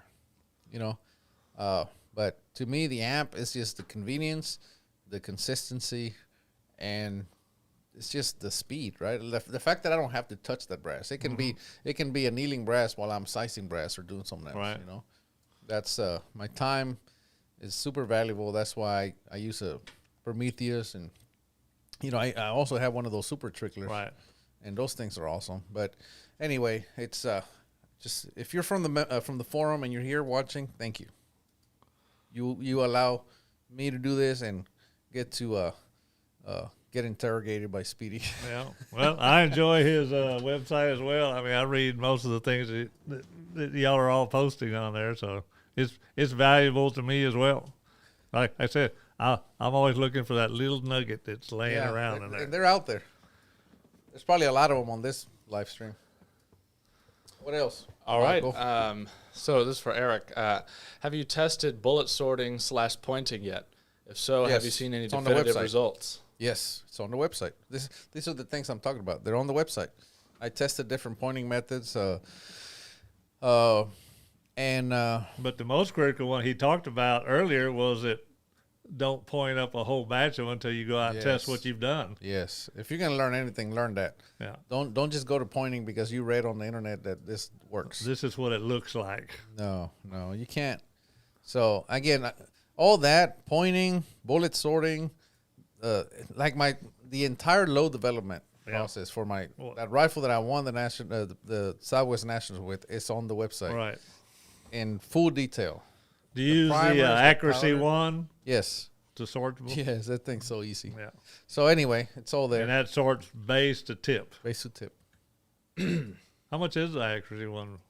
I don't remember. It's one of those things that. You just got to have it. So Don't I was matter. actually working on one.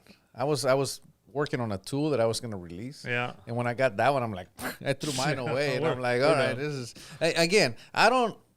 You'll never see me put out something that's gonna make your life worse. Yeah. Just for my benefit. Right. No, we're all gonna benefit from it, or it's not gonna be on the market, right? So I was working on one. And it was actually more complicated. And when I saw that one, John actually had it, F-Class John. And I saw it and I said, send it to me. I got to try it. So he sent it to me and we sorted a few bullets and I said, okay, that's it. I scrapped my idea. Tell John you better buy another one because you're not getting this one Oh, back. I tried not to send. Actually, we didn't send it back until we finished sorting all the bullets. Yeah. Then we sent it back. But anyway, That's what I did with that Neo X. I told him, I said, you're not getting this one back until I get mine. Yeah. All right, and this is going to be one of the last questions that I can find in the comments that's just not arguing about the tuner, but a real question. So, Erik, now that you won the Southwest Nationals with the PRCW, are you second-guessing taking the Shihane to South Africa? Is there still time to change guns? I am not. If you guys saw how that Shihane shoots, it shoots so good that I didn't want to take it to Southwest Nationals because I didn't want to burn it up. No second guessing. Okay, no second guessing. Did you have any more questions on that paper there? I don't really have any. All right. Yeah, the last one I've got here is speaking of the World Championships coming up. So you've just won the Southwest Nationals, and this is actually a question that comes from Henry Cuellar. Not the The governor? What is he? no, not that Henry Cuellar. What is he? He's not a governor. He's something. He says, Politician. so what is your current prep for the Worlds coming up in a few days? Is your 284 Shihane your number one rig, which you just answered? Yep. Do you wish you were taking your 6.5 PRCW? I'm taking them both. Taking them both. So there's no, again, the Shihane is magnificent, but there's no 1 and 2. I'm taking 2.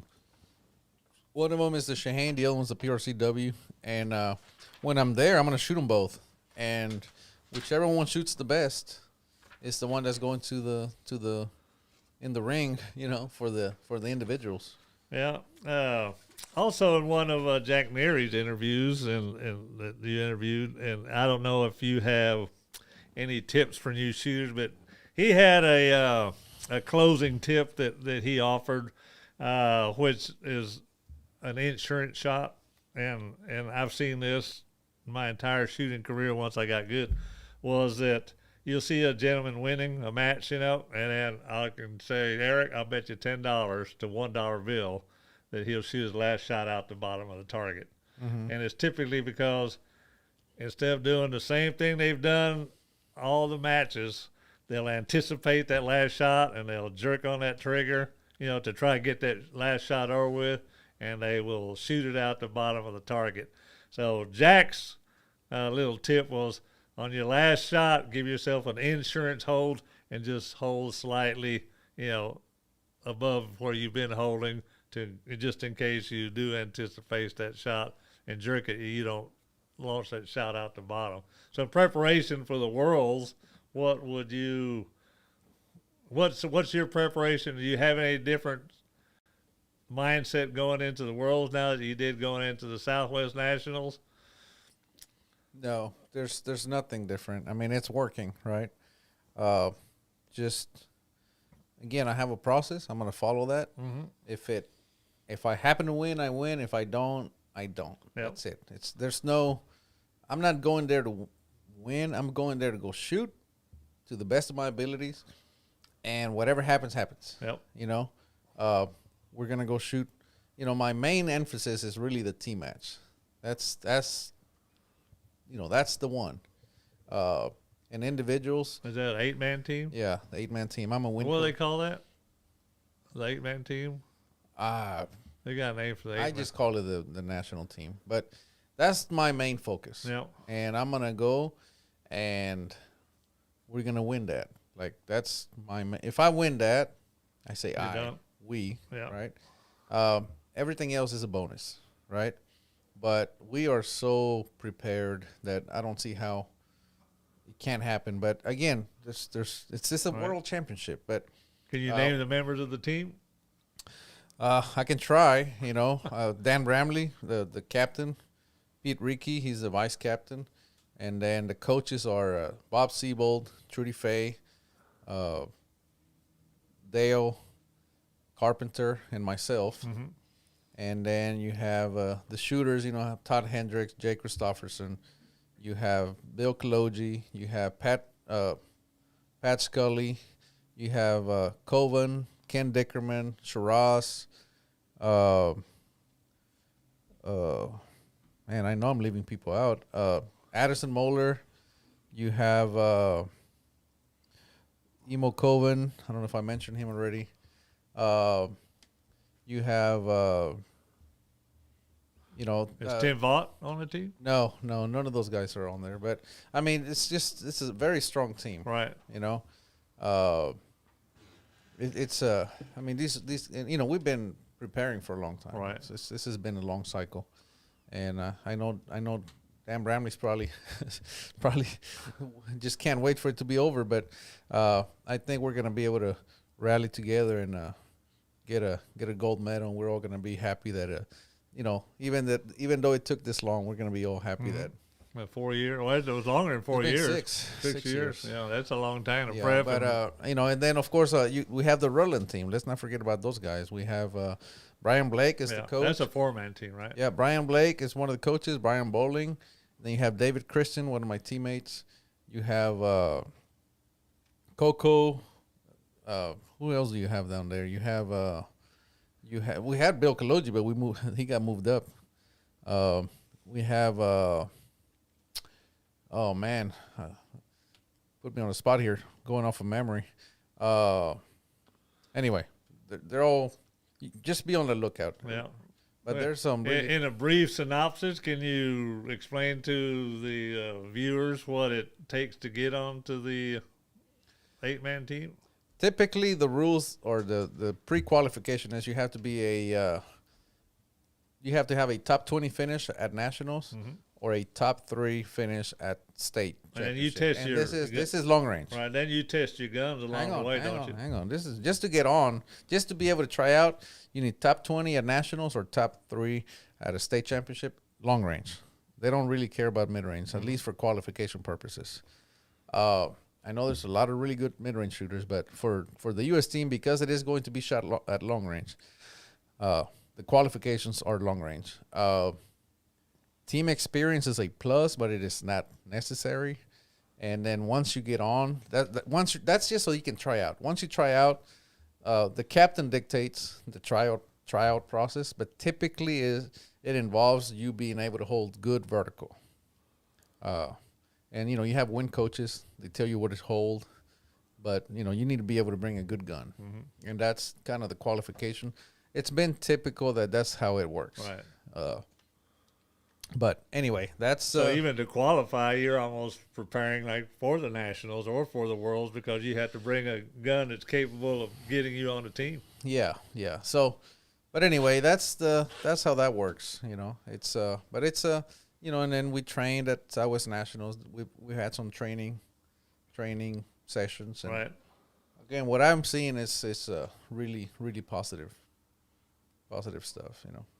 Do you find that develop a team in the U.S. is a little bit more difficult than some of the other countries who are used to team shooting, like England and Australia and New Zealand and South Africa? I'm not sure. I mean, nowadays team shooting is pretty common, pretty popular. I mean, I remember when I started F-Class back in 2008 or so, and when I started kind of shooting the F-Class National about 2012 or so, team shooting was not what it is now. Right. It was just a bunch of people kind of getting together. Right. Seemed like every time we showed up, we were on a different team. Right. You were on Team Brooks at one point. Yeah.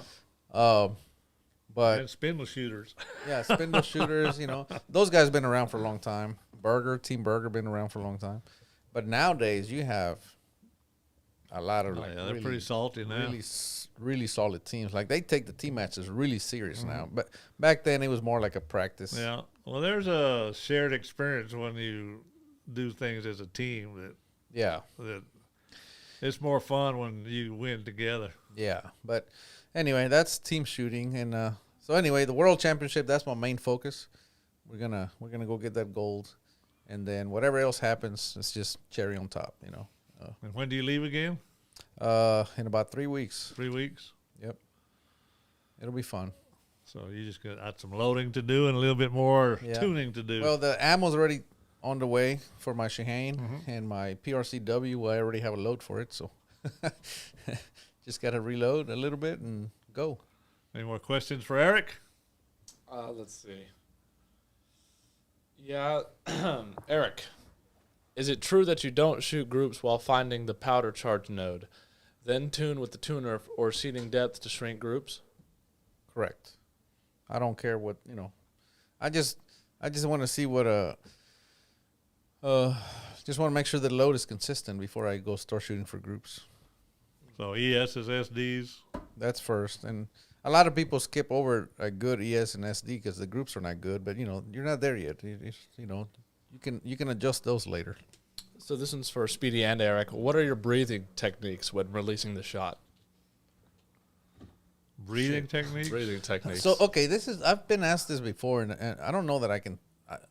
I don't think about it anymore. This is where practice and training Right. comes in, and It just I'm to the becomes point. second nature. It's to the point that I don't even think about it, but I assume I hold my breath, or I assume I shoot at the bottom of the. If somebody was asking me how would you do it, it's like, well, right, wait at the bottom of the breath, Right. and send it. And Well, there's in bench press we have two different types of shoots. We've got the pickers that will spend the time and look for the flags to become exactly the same as the last shot, and then there's the runners who will pick a condition and start shooting, and will actually follow the condition. So my first shot might be held at 6 o'clock on the 10 ring because that's where I want my groups to form, and then my last shot may be at 9 o'clock on the 10 ring. So as the condition picks up, I usually shoot to a push. Every shot I shoot may be in a different position. So in that, I'm not looking to release the trigger at a certain point. I'm paying more attention to where the conditions are and where I need to hold more. So I may only go through 2 breaths in that whole 5-shot process. I don't care. I'm just running and gunning. yeah, well, you know, again, I don't even think. I don't even know what I do. I'd have to watch footage or something. But I do shoot a little F class out there just at a club just for fun, and I said I don't really. I was trained to shoot and hold the breath and release, but I don't do it anymore. I just, to me, paying attention to the wind and the conditions is more important than when I release my breath. It may be more critical when you're shooting offhand, or when you're shooting like PRS and you're over a barricade or something like that. You don't be up and down. You know, you have different sports have different requirements. Right. Like if you're shooting PRS, okay, let me speak about my experience. When I shot PRS, it was chaos the whole time. like I'd shoot, and when they say impact, it was a surprise to me, just like as much as it was to everybody else. I wasn't thinking about breathing. I wasn't thinking about much. Right.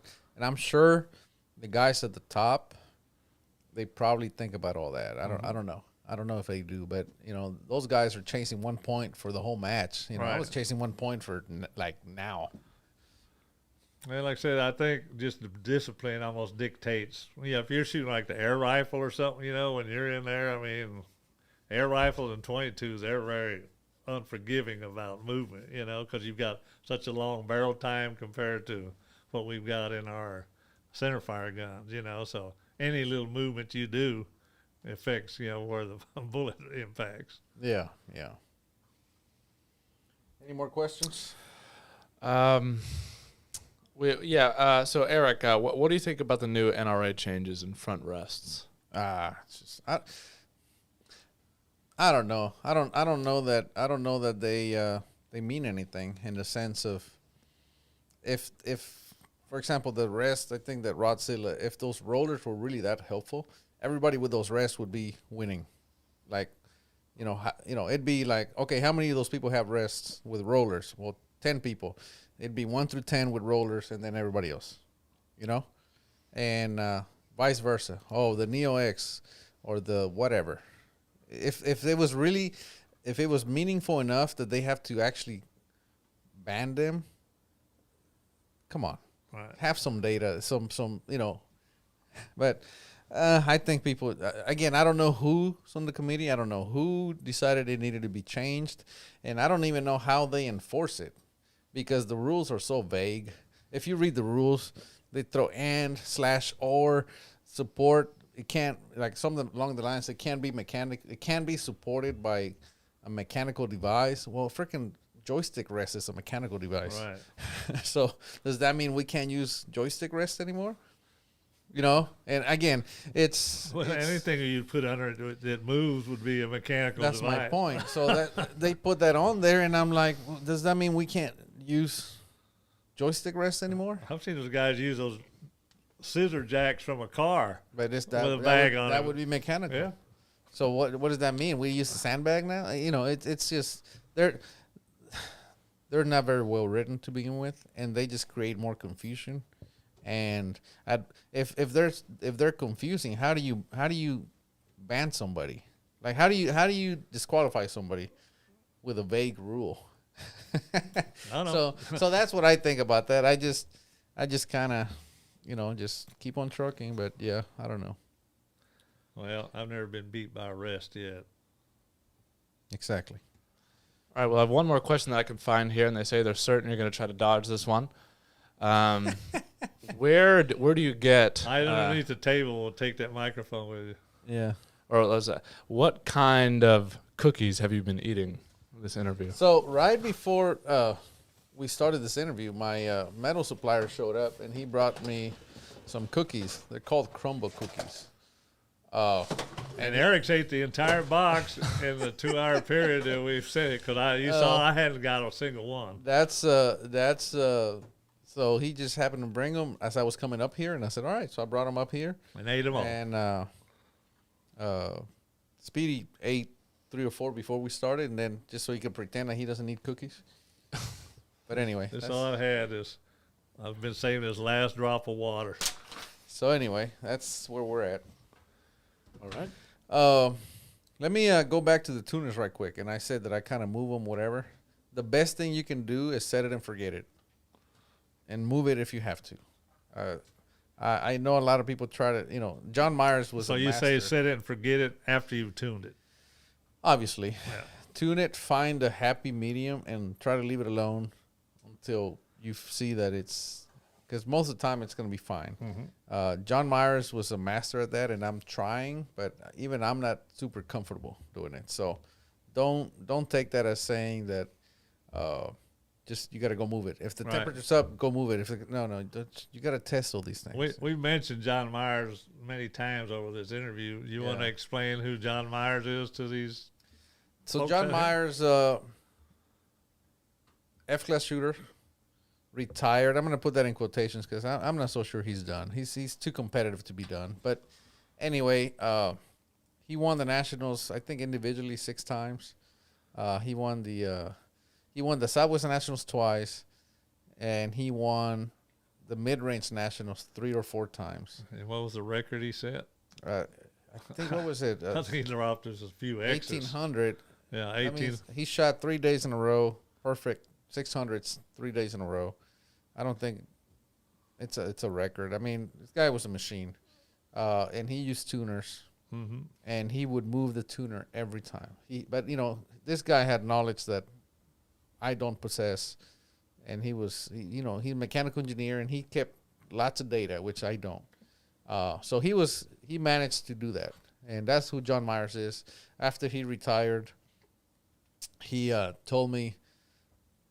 Sometimes I want to say everything he knows about tuners, but I'm sure he didn't tell me everything he knows about tuners. But he told me a lot I don't about think tuners. you could learn it in a week Yeah. if you sat with him for 24 hours a day. So he taught me a lot about tuners, and that's why my tuner was redesigned, and that's where the V2 came from.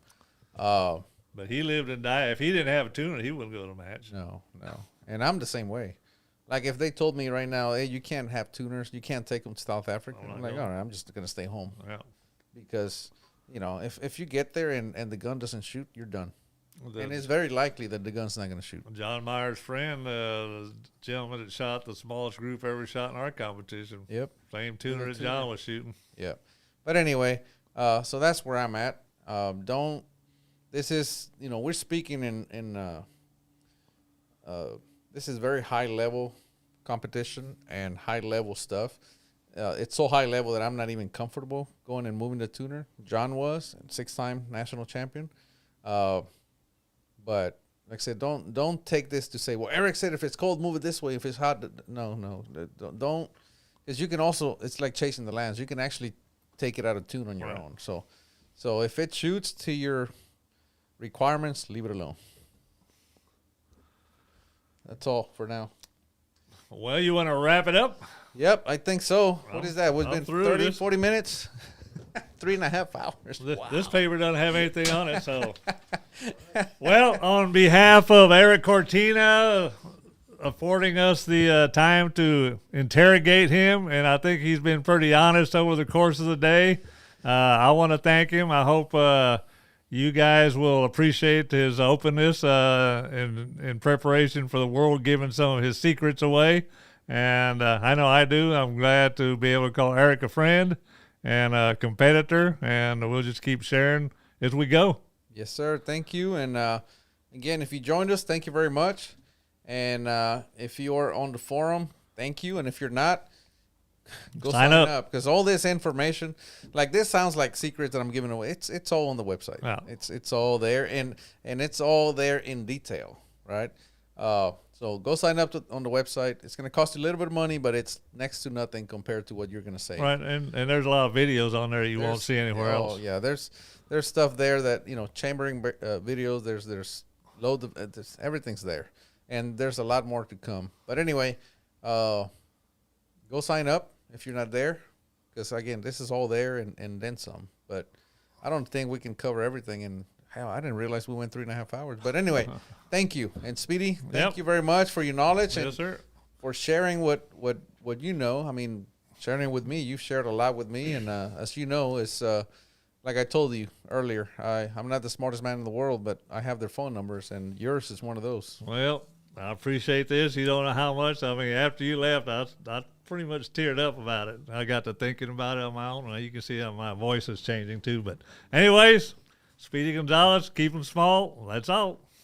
All right, Erik Cortina, keep them centered.